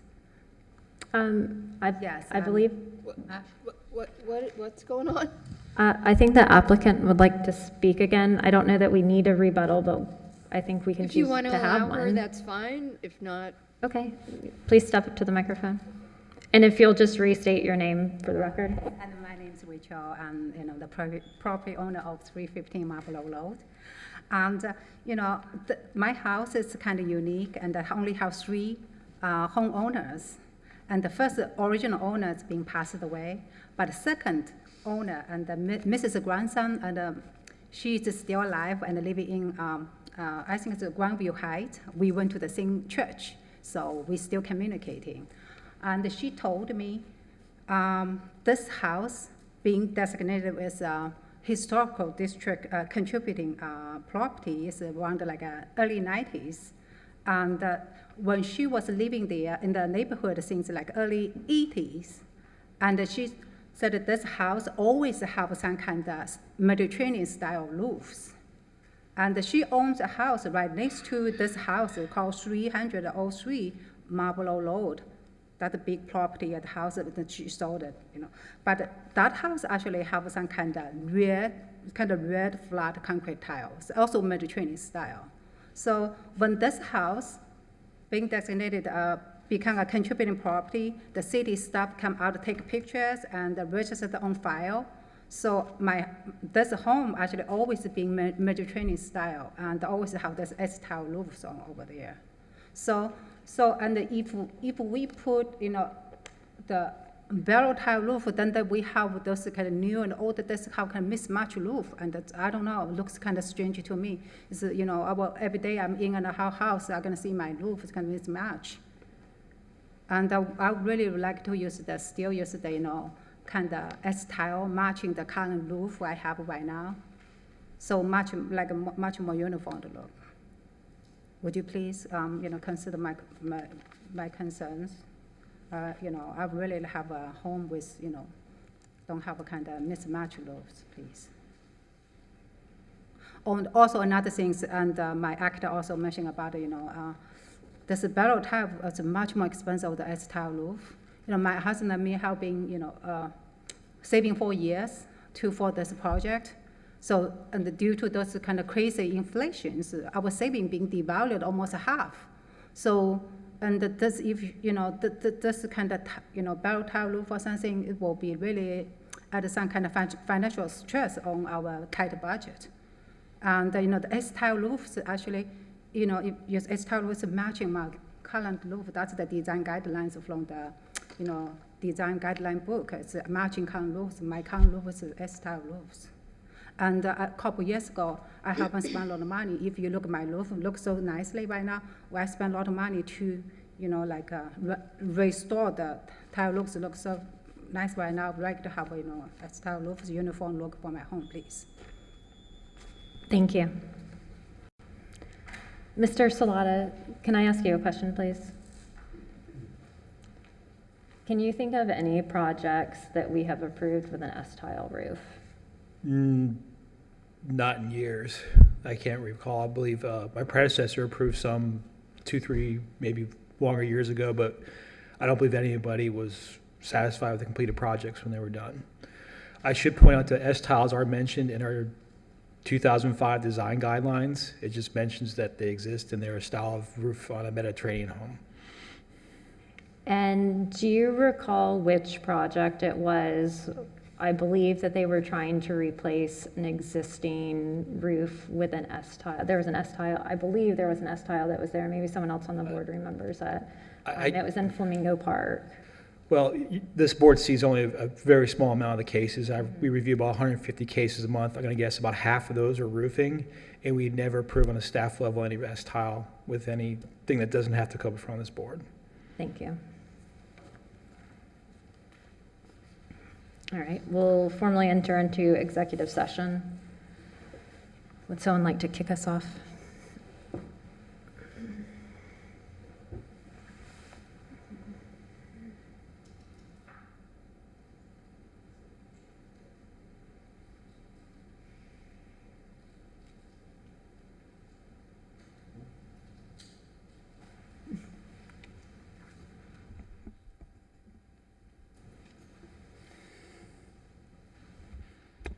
I can start. So I think I've been pretty consistent in my thoughts on two-story additions to one-story houses, contributing or non-contributing. And I think that generally I feel that they kind of overwhelm the structure when done in a way that kind of engages the existing structure. In this scenario, I kind of not that averse to the proposal. I think that it engages the original building in a manner that doesn't kind of overlap it. I think that the pie-shaped parcel, the curvilinear nature of the street, and the configuration of the two-story massing would, and the setback, may begin to render this much more recessive than any line drawing elevation would actually indicate that it may be. I think that I do have some massing concerns with the side porch. And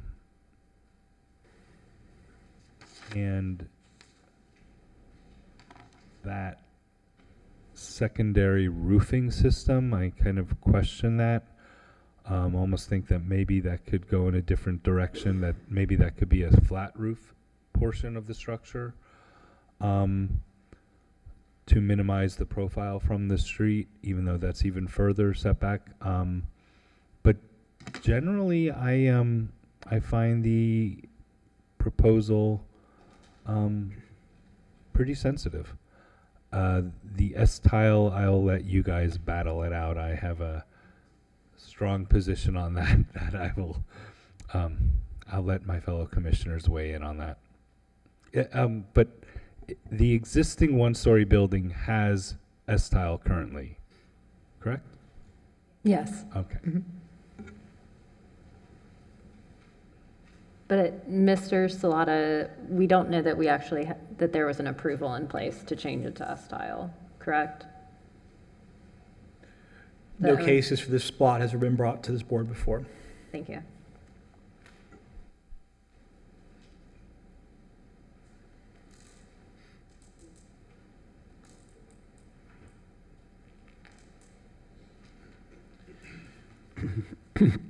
I'm kind of agree with you, James. I think that is a good addition. I mean, it's respecting the existing structure. I like the fact that I know why they push it to the property line or to the setback on that side, but at the same time, that kind of detaches the addition from the main existing structure, so makes it more look more like if gets demolished in the future, the historic house can be salvaged. Yeah, right. So it's not invasive of that. Yeah, I mean, I thought about, like, I would have loved a one-story hyphen, like a kind of a connector, but I understand why the architect didn't go that way, to really, truly disengage it. But regarding the S-tile, I have a very hard time requesting a replacement of an existing tile that has some life. So I don't know what to do with that. Right, because if they are not touching the existing roof, I have a hard time making them replace it. that's right, and the profile of the new roof would not be visible from the street.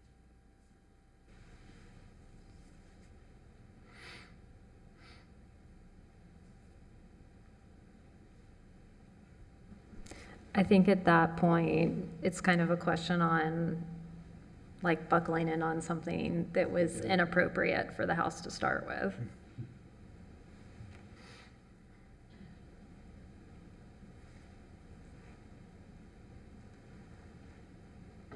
A mid-century structure in a predominantly Mediterranean neighborhood doesn't make this a Mediterranean structure. But I mean, I understand, I understand the comments of it being there. It's just, if you're going to do something new with a roof structure that doesn't engage with the one-story portion.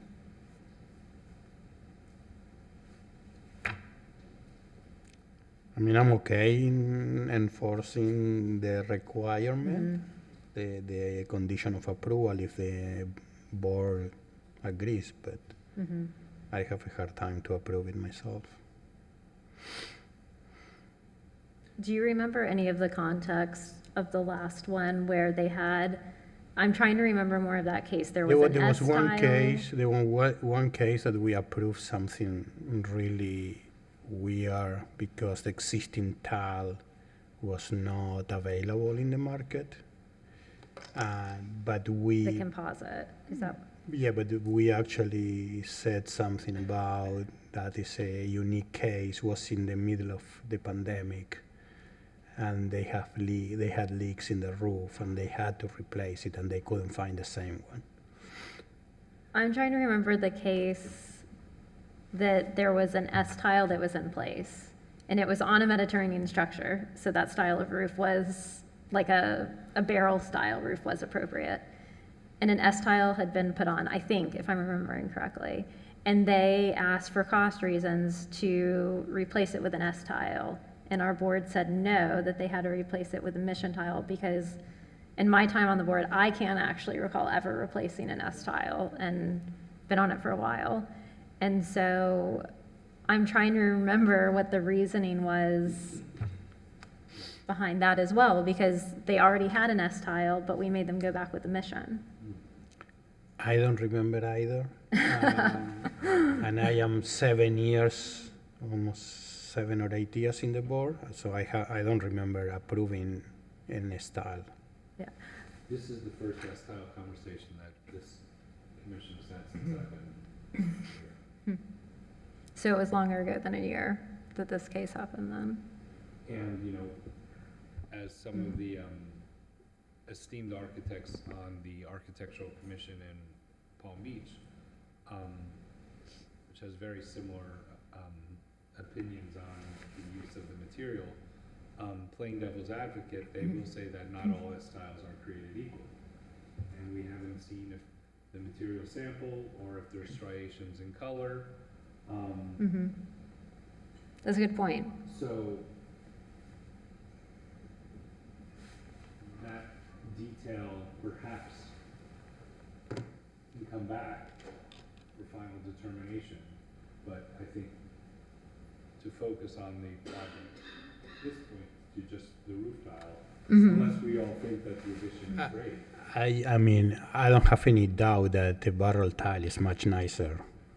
Because actually I remember convincing an applicant, telling them that as an architect, you see things that the regular people don't see. And when then somebody says, oh, this house is beautiful, they don't understand why. And the barrel tile is one of the reasons, but they don't rationalize that, right? And we do. So, yeah, a barrel tile is totally different than an S-tile. So, is the proposal for the whole re-roofing, then, Mr. Salata? Or is it just for the new roof? The applicant said that the existing roof is going to remain, the S-tiles for the new roof. And the new addition is proposed with the S-tile? Yes. I also want to point out there is an accessory structure. It's listed as to be determined. We don't know what it looks like. I have no idea what's on that roof right now or how that building looks. So when you suggest the barrel tile is for the addition or is for the entire The house? addition. If they want symmetry in the roof, I'd recommend going back Okay. to the concrete tile that was put on in the So that is a 1960s. compromise. That was an option for a resolution I can see that would hopefully satisfy at least some parties, so. I'm trying to find I'm good with compromise that. like you all. Yeah.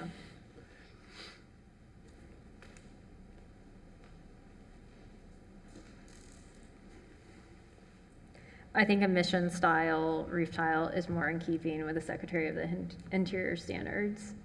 That this isn't a material that would have been used on this house or during this time period, to my knowledge. And I agree. I think that the massing and the placement, being so far back on the property, being on a pie-shaped lot, makes this two-story addition much more sensitive than a lot of the other ones that we've seen. I like that it can be easily removed in the future while leaving the integrity of the property intact, the structure, the historic structure intact. So for me, I don't know that I can vote in favor of an S-tile based on the past, I don't know if it's 10 years, but about that of, I can't recall ever approving S-tile because it was not historically seen. And I understand that the current applicant didn't put this on their house, that this is what's there. But I don't think I can approve an S-tile on a new structure. I would say that if the applicant wants to come back and show us the material, then, that's something we could entertain, but just approving an S-tile without any more information isn't something that I could personally support based on the Secretary of Interior standards. I'm sorry, we're in executive session now. I apologize.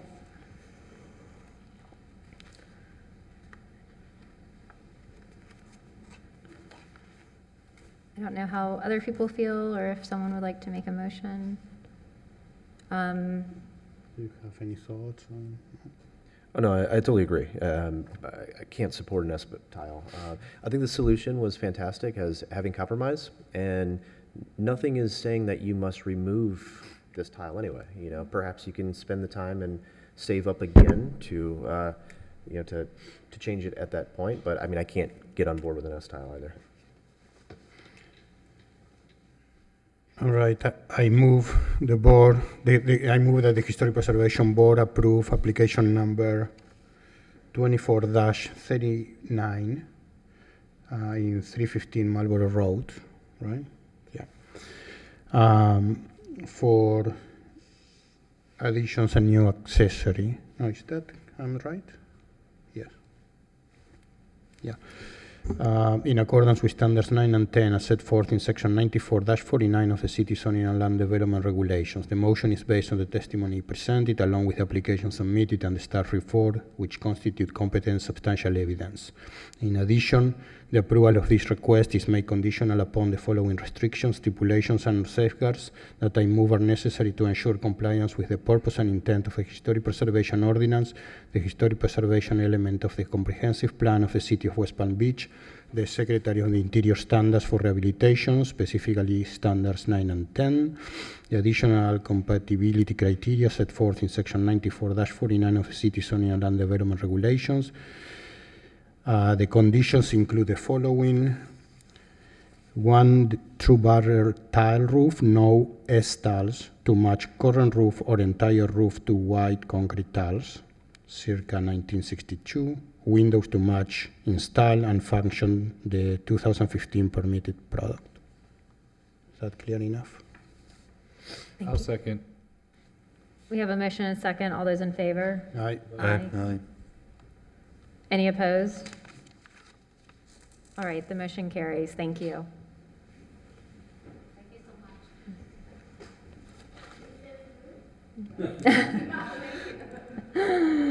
Our next case is case number 24-41, 245 Greenwood Drive.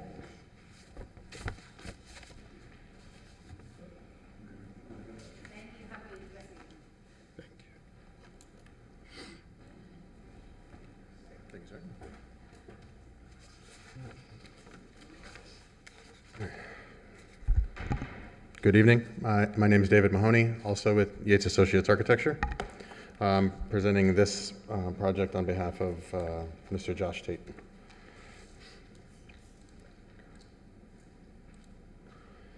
Okay, currently, the aerial of the neighborhood, we are on the corner of Greenwood and Olive at 245 Greenwood Drive. Zooming into the neighborhood, we are the gray roofed structure here. There is an existing accessory garage to the east of it, which we are. This is the existing home, which is non-contributing to the neighborhood. We are proposing to tear down the house and rebuild the garage into a two-story accessory structure. The existing home will be demolished and replaced with a new two-story home to better accommodate Mr. Tate and his family. This is the existing survey of the property. Like I said, it's just a single-story structure set back 25 feet from Olive. We do have an existing, like I said, one-story accessory garage in the right rear of the property. We are not proposing to do any new curb cuts. We're going to utilize that for our proposal for the new garage in the rear. This is our site plan of the proposed. We are looking to use the appropriate zoning setbacks in the code to move the house forward to allow room for a pool between the rebuilt accessory structure, to put a pool in the middle, and then the new two-story residence to the west of the property up against Olive. These are some of the plans for the house and the accessory structure.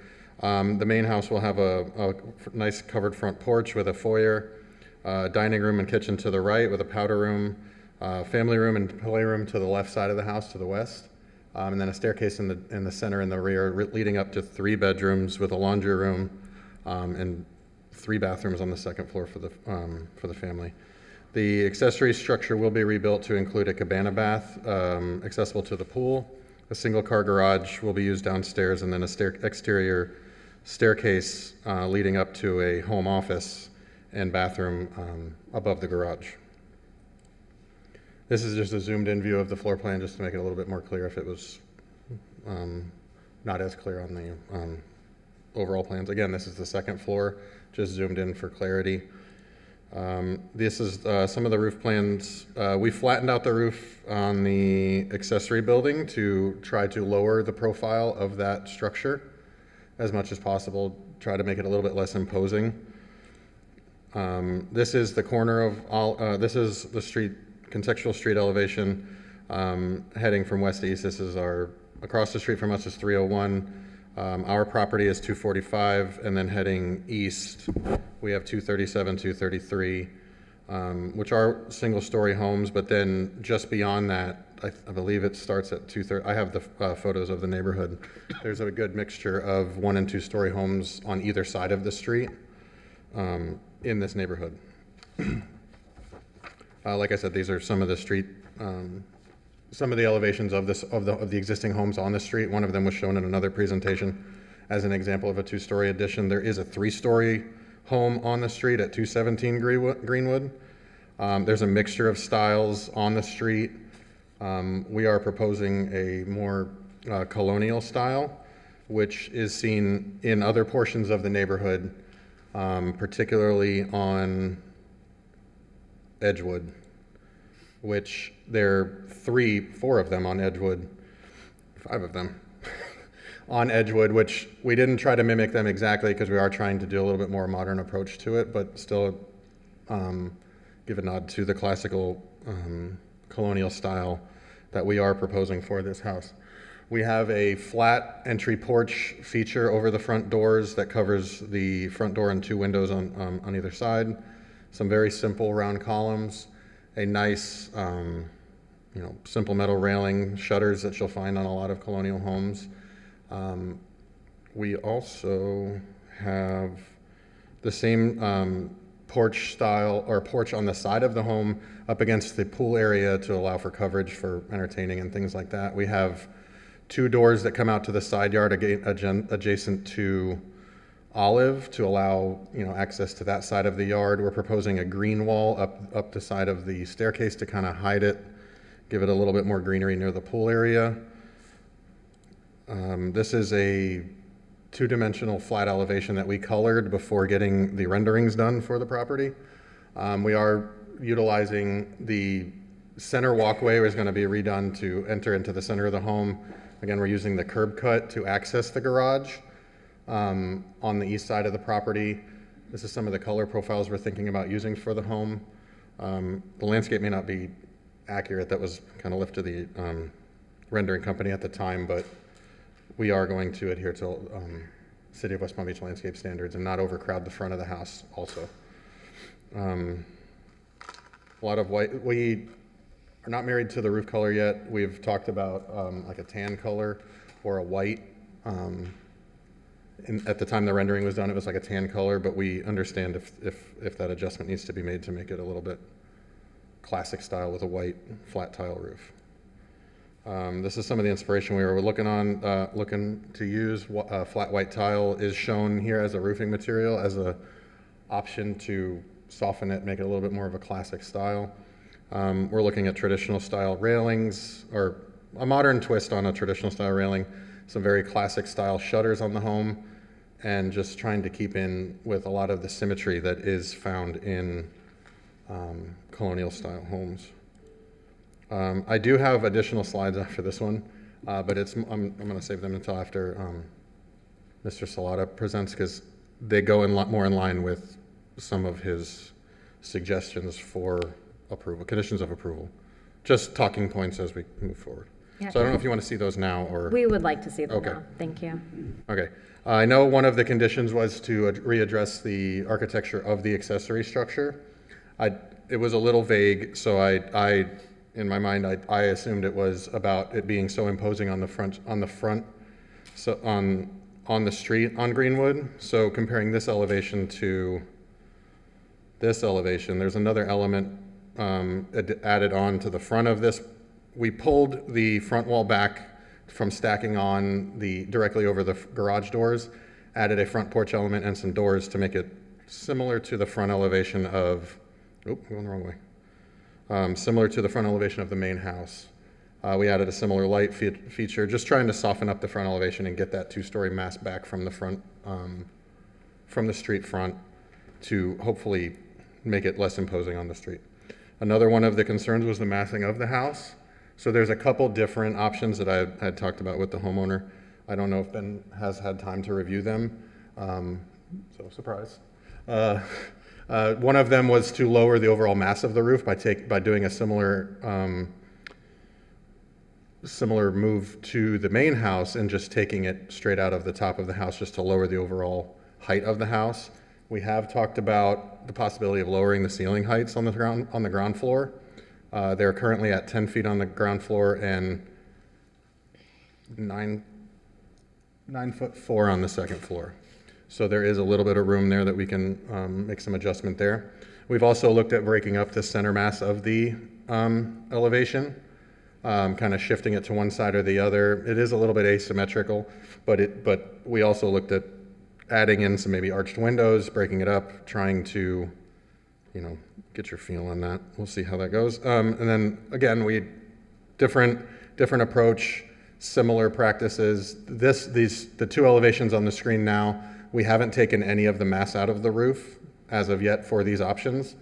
But again, that if one of these options is more appealing than the other, it's a simple floor plan adjustment to make these elevations work. We would just have to kind of lower the overall mass of the height of the roof. And that's all I have. So, thank you.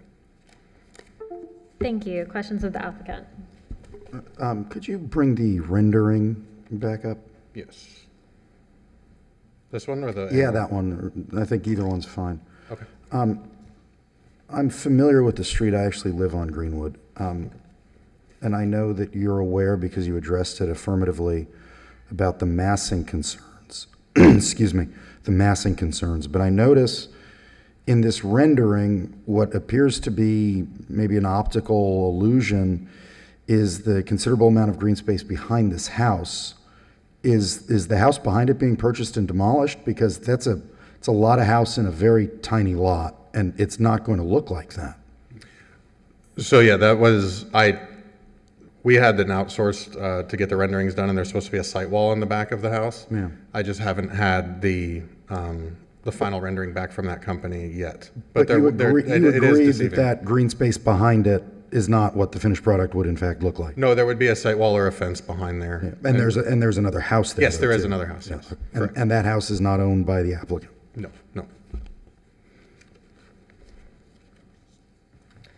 So that rear setback is, well, it's 5'2" is that setback that you have.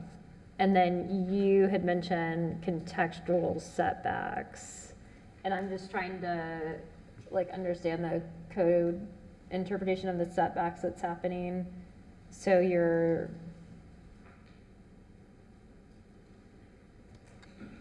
and this may be a staff question as well, but your contextual front setback, you have at 1910, but the corner setback, which is along Olive, is 12'6", and you're utilizing a corner setback for that. Yeah, yes, correct. Utilizing the corner setback for the Olive side of the home, yes. The contextual setback, that is where the existing exterior wall of the home sits now, of the existing home. So it was our hope that that would be the context that we could utilize, is to still play, because this is one of the smaller lots on the street. So it was more of we want to use the contextual setback of the home that is there. I don't know if that would involve us having to leave a wall there.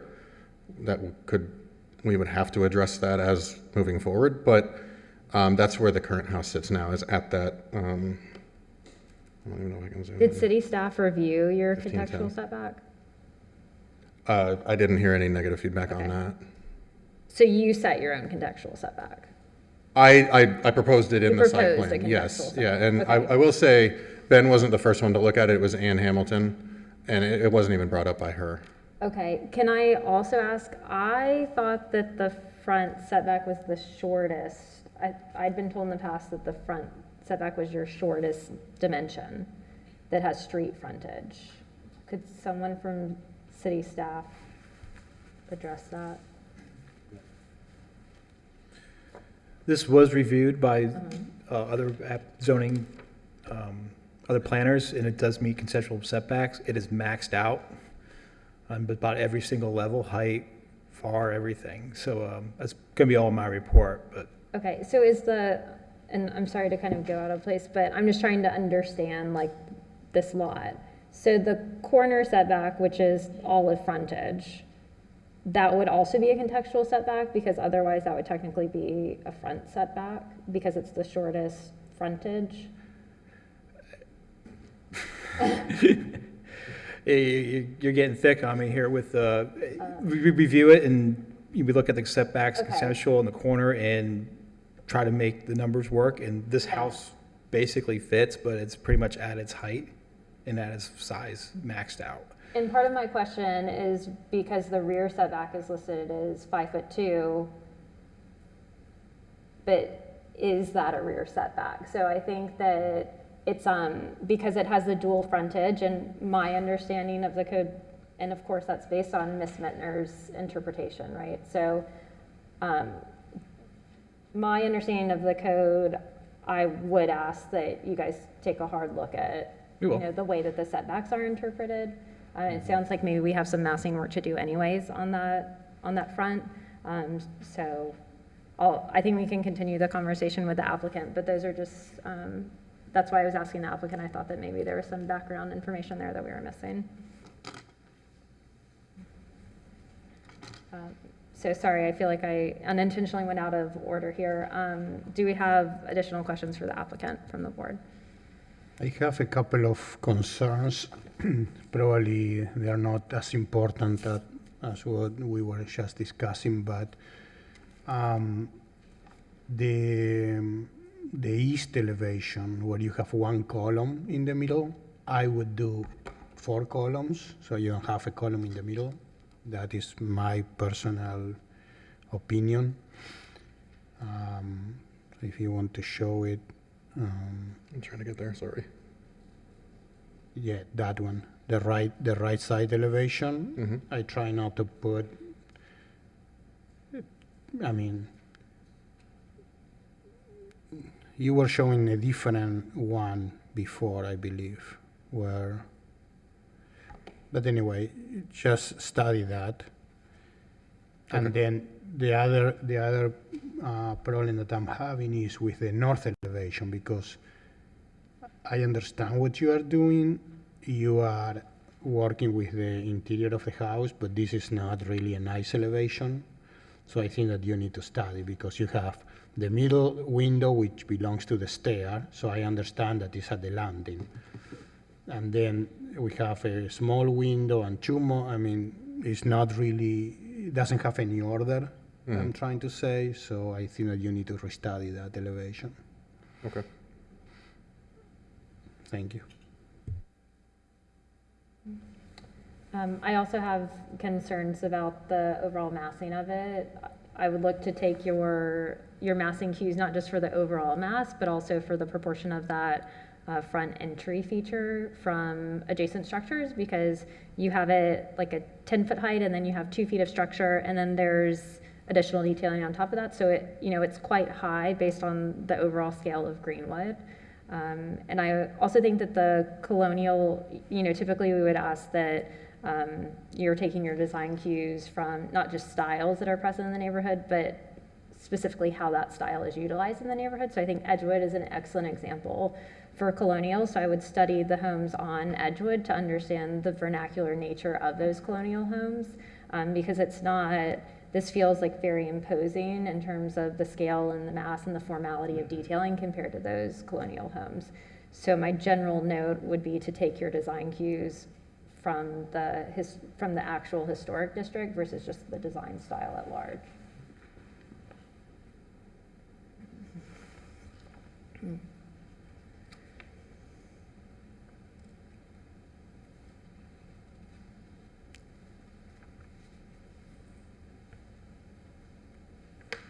Any other questions or comments for the applicant?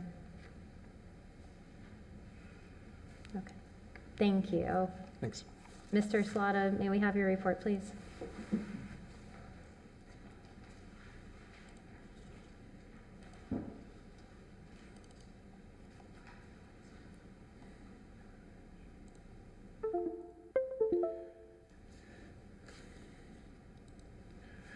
Once again, Benjamin Slaughter presenting HPB case number 2441, demolition new construction for 245 Greenwood.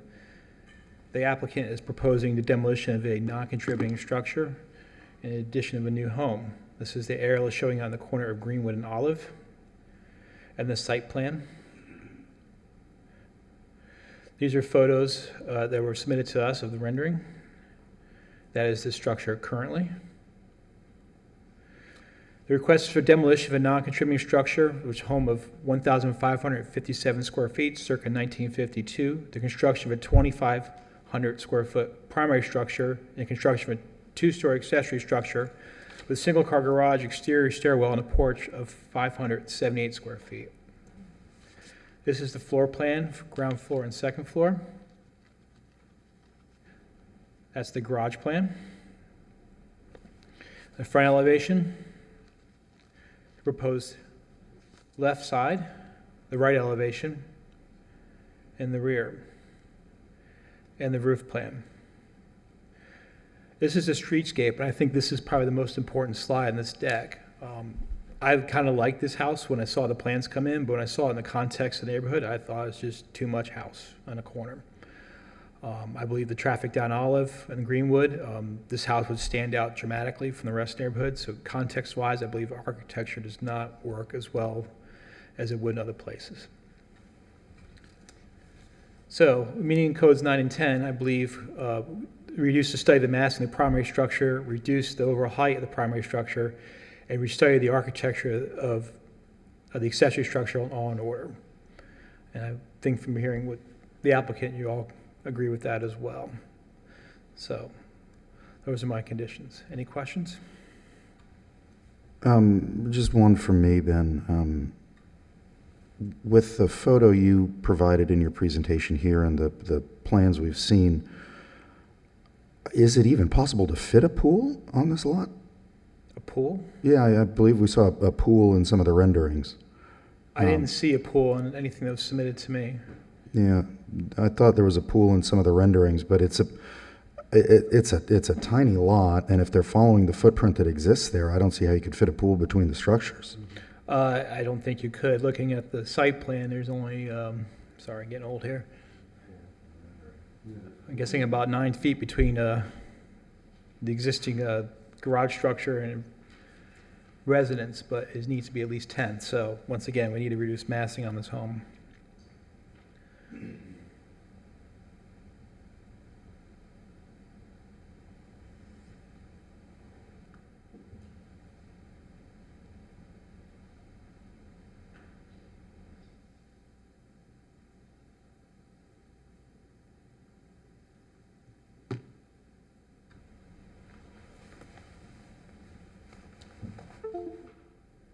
All right, any further questions of staff? Thank you, Mr. Salata. Anyone here from the public who wishes to speak on this matter? All right, seeing none, is there anything you'd like to add as the applicant? The only thing I wanted to add was to Mr. Swift's comment. We are comparing this, the existing conditions to the new. The house will be 10 feet closer to Olive, and the accessory structure will actually go to the 5-foot setback that is allowed by code. And I think the accessory structure now is at 6.7, and the front of the house is at 25. We're only going to put like a 12-foot wide pool in between the house. It's like a 12 by 20 or 12 by 22 pool. It's a pretty small pool. And it would fit almost within our parameters allowed for the structural integrity, so we don't compromise any of that. I think that's the size pool we can go with. Just to add that, that's all I really had. Thank you. All right, we'll move into executive session. I'll start. I view our role to be confined within the rules, and if this fits within the rules, regardless of whether or not I like it or not, I would view it as our role to approve it. But hearing concerns from staff that there are massing issues, just conceptually me, like I said before, living on Greenwood and being familiar with this lot, I think it would be the smallest lot on the 200 block, but then probably at the finish, either the tallest or near the tallest on the street. And that seems to be an odd fit, especially for what we're trying to do with historic neighborhoods. So I would think that at the very least,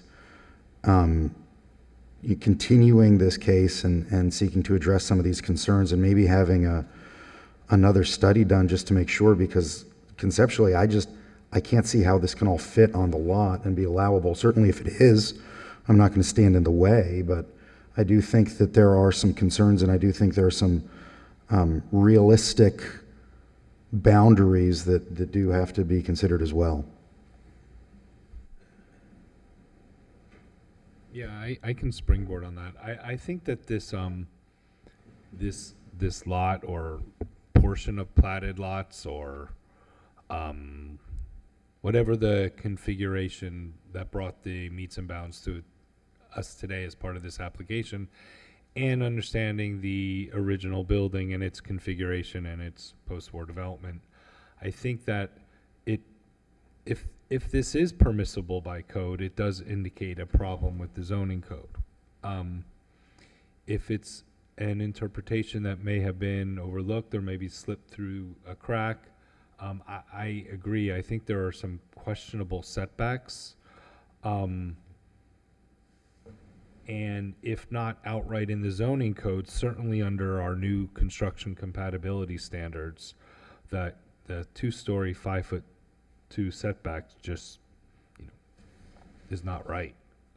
I think that I'm not sure. I'm sure Mr. Salata looked at the neoclassical federalist appropriateness in the immediate area, if that's a viable style that the applicant should pursue.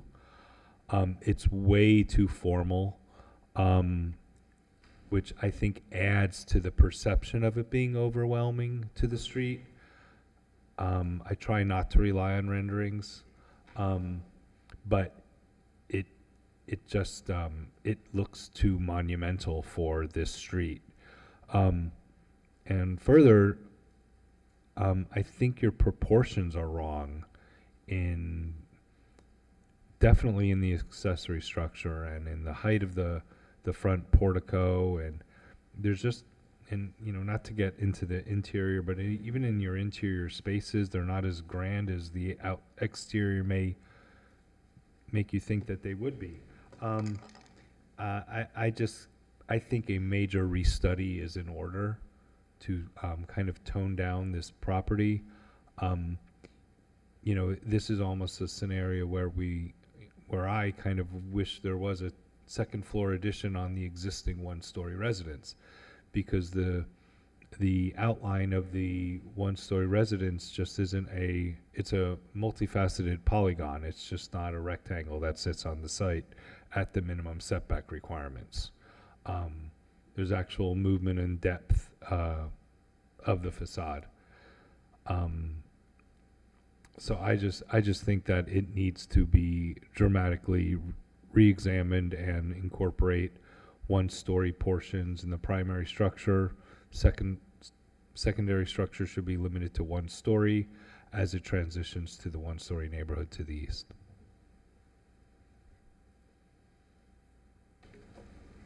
Well said. I'm looking here at the definitions in the zoning and land development regulations, and the front setback means the required open space extending across the full width of the front of a lot between the front property line and the required building setback line. So I think that means exactly what you said. That is the width of the lot, which is the shortest distance. That is the front, because the setback line means the line marking the required building setback distance from one or more lot lines. So that means between lots.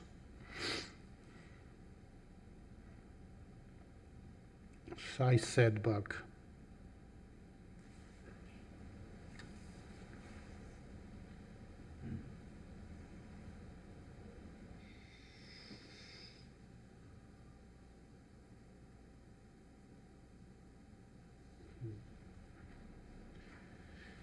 So I agree with all of you.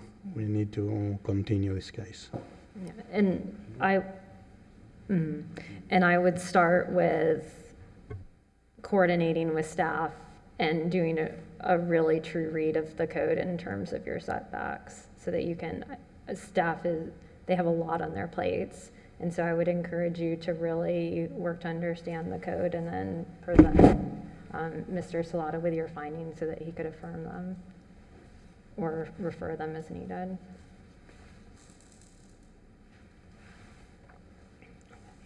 Could we have a motion? What's the August hearing date?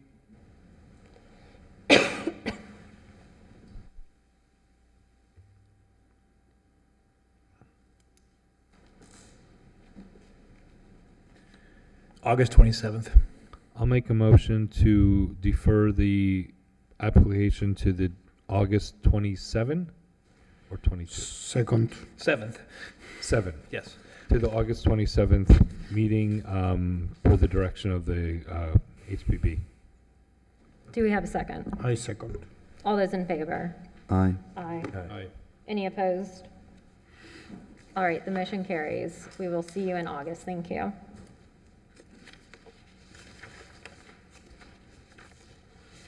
All right, and our final case for the night is case number 24-42, 308 Monroe Drive.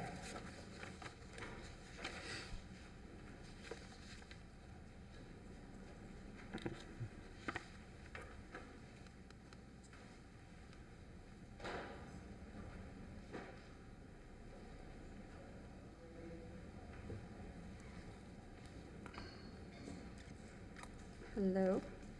My name is Rana Burgoyne, and I represent AR Architecture along with the owner for this property of 308 Monroe Drive. And we are proposing a 370, oh shoot, sorry. There you go. 370 square foot addition on the back of the existing house, along with a 215 square foot accessory structure.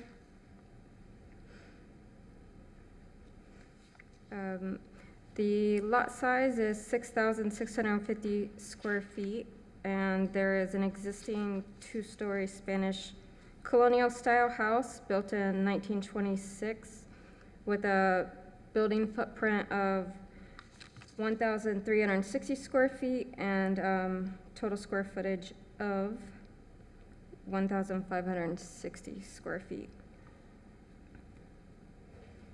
And this aerial view shows the site highlighted in the dashed orange lines, and the properties to the west run parallel to the site, and the two properties to the east run perpendicular to the site. And this site plan highlights the proposed location of the 370 square foot addition and the 215 square foot accessory structure. Let's see. And we're also proposing a wing wall that will match the wing wall that is on the front elevation, so it will be on the west side of the house on the back wall and mirror the one that is on the front elevation. And from what I could tell, that was constructed in 1929. It was added to the house. And as you'll see on the photos and elevation that are next, we are proposing an extension of the back parapet wall that will run along the addition structure A to complete what is existing. And here's some photos from the front elevation. Let me use the mouse. So this is the east side yard, which would be where the accessory structure would sit in the back. And this right here is the mango tree that we are saving, so that is the main reason of the two separate structures. This bottom middle picture is a canopy that will be removed from the back of the house.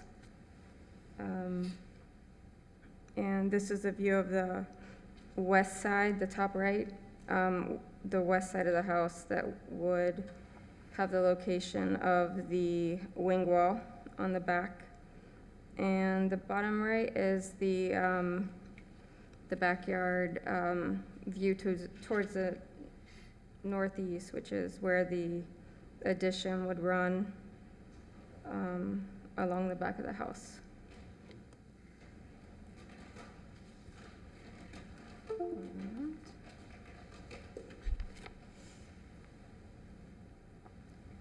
So here is the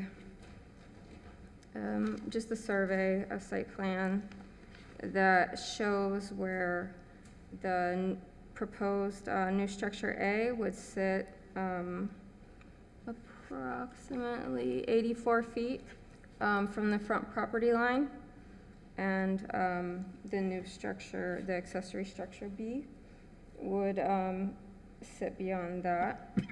And all of them are within the regulated zoning setbacks. Let me go to the next slide. This is the floor plan. that shows the outdoor dining area on structure A here, that will be used for family gatherings, and a simple outdoor kitchen that includes a sink and a grill and some millwork, which would have a low wall behind each of the millwork and arched openings above. The addition structure has 5 arched openings, so it's all going to be an open outdoor living area with a roof above, and the accessory structure has like a living area for TV, couches, chairs, and an enclosed storage area on the back. And here are the elevations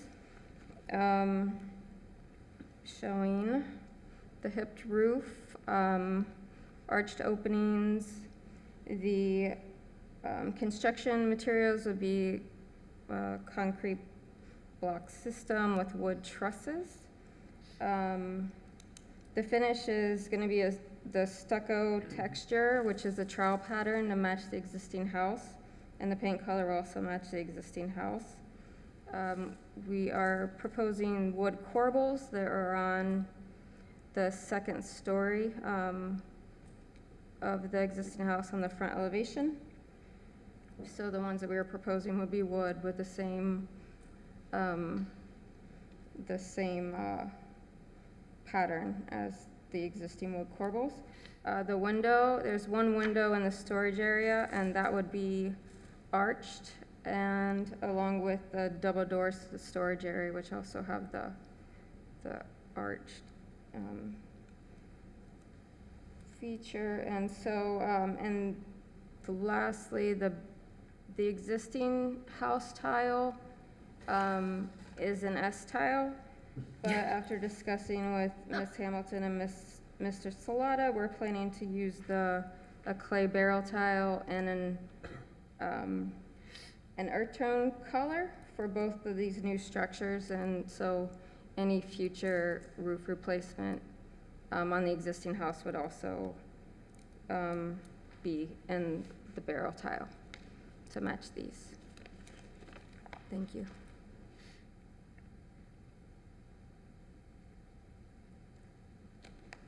Questions of applicant? Yeah. Hi, thank you. Are there any of these arches on the principal structure? Yes. They are the windows and the door, as well as the wing wall. The top left? Yes, sorry, yeah, top left. Those are more. There's also on the Guess I'll talk front to is a Kristen. better. That doesn't seem the right spring. Okay. And the and the porte cochere. That seems more similar. Okay, thank you.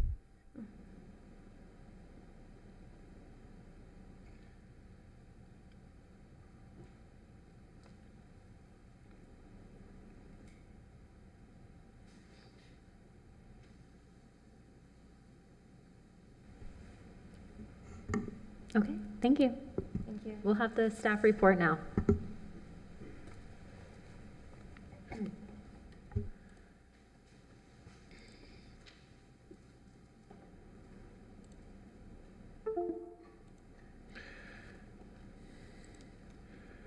Benjamin Salata presenting HB case 2442, Avalon Pre-Constructions, Additions, Alterations for 308 Monroe Drive. This is the aerial right by Antique Row and South Olive. The site plan. These are photos of the rear of the structure as existing. The request is for proposed outdoor kitchen and outdoor living space. Proposed kitchen is 370 square feet. The proposed outdoor living storage building is 215 square feet. This is the floor plan as proposed. We did meet with the applicant in person and had several conversations. Originally, the Building A was supposed to be separated. We made an agreement that it should be attached to the building and added into it, the outdoor kitchen, additional walls and safety measures for stuff that passed a building review. So we're really happy with the design as it came out. This is the demolition plan, which is it's mostly landscaping on this portion right here. This is the north elevation.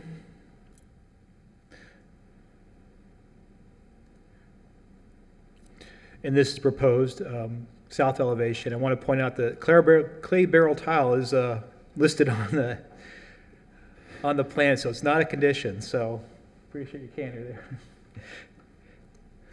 This proposed east elevation. This proposed west elevation. Most of what they have is listed as matching the house, from corbels, siding, lights, windows. And of course, they're being really sensitive to the tree in the yard, which we were happy about as well. That's the roof plan. Oh, my screech tape did not go in there. And we do believe this meets codes 9 and 10. We recommend this for approval.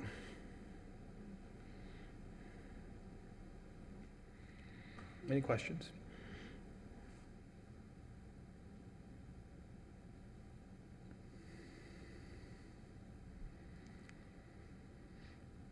No? Okay. Thank you. And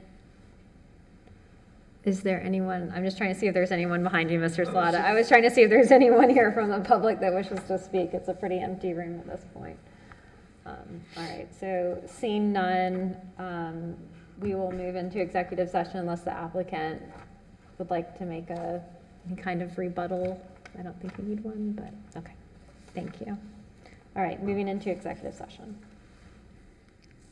I think it's nice to have the last case before us, something that seems to be carefully done and easy to get behind.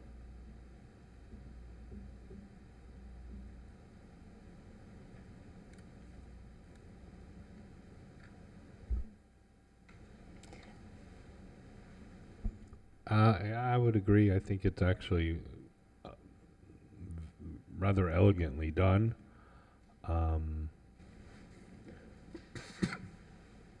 And clearly the client likes entertaining. I think this is another one where it could be easily removed in the future if someone chose to do so. So it's leaving the historic mass of the house in excellent shape with the alterations that are looking to be done. It's also nice that there's no change to the streetscape, that it's all at the rear of the property and the massing is all reflective of what's already there. I agree. At first, when I saw it, it looked to me a little high. I was going to propose to lower it a little bit, but now, after the presentations, I think that that is okay. It's on the back, can be removed. Mm-hmm. And really what it looks like is high is the ridge of the roof, which is farther away from the house, so I'm okay with this. Yeah, and it sounds like the applicant worked closely with city staff to see this application come to the point that it's at, which I appreciate. All right, may we have a motion?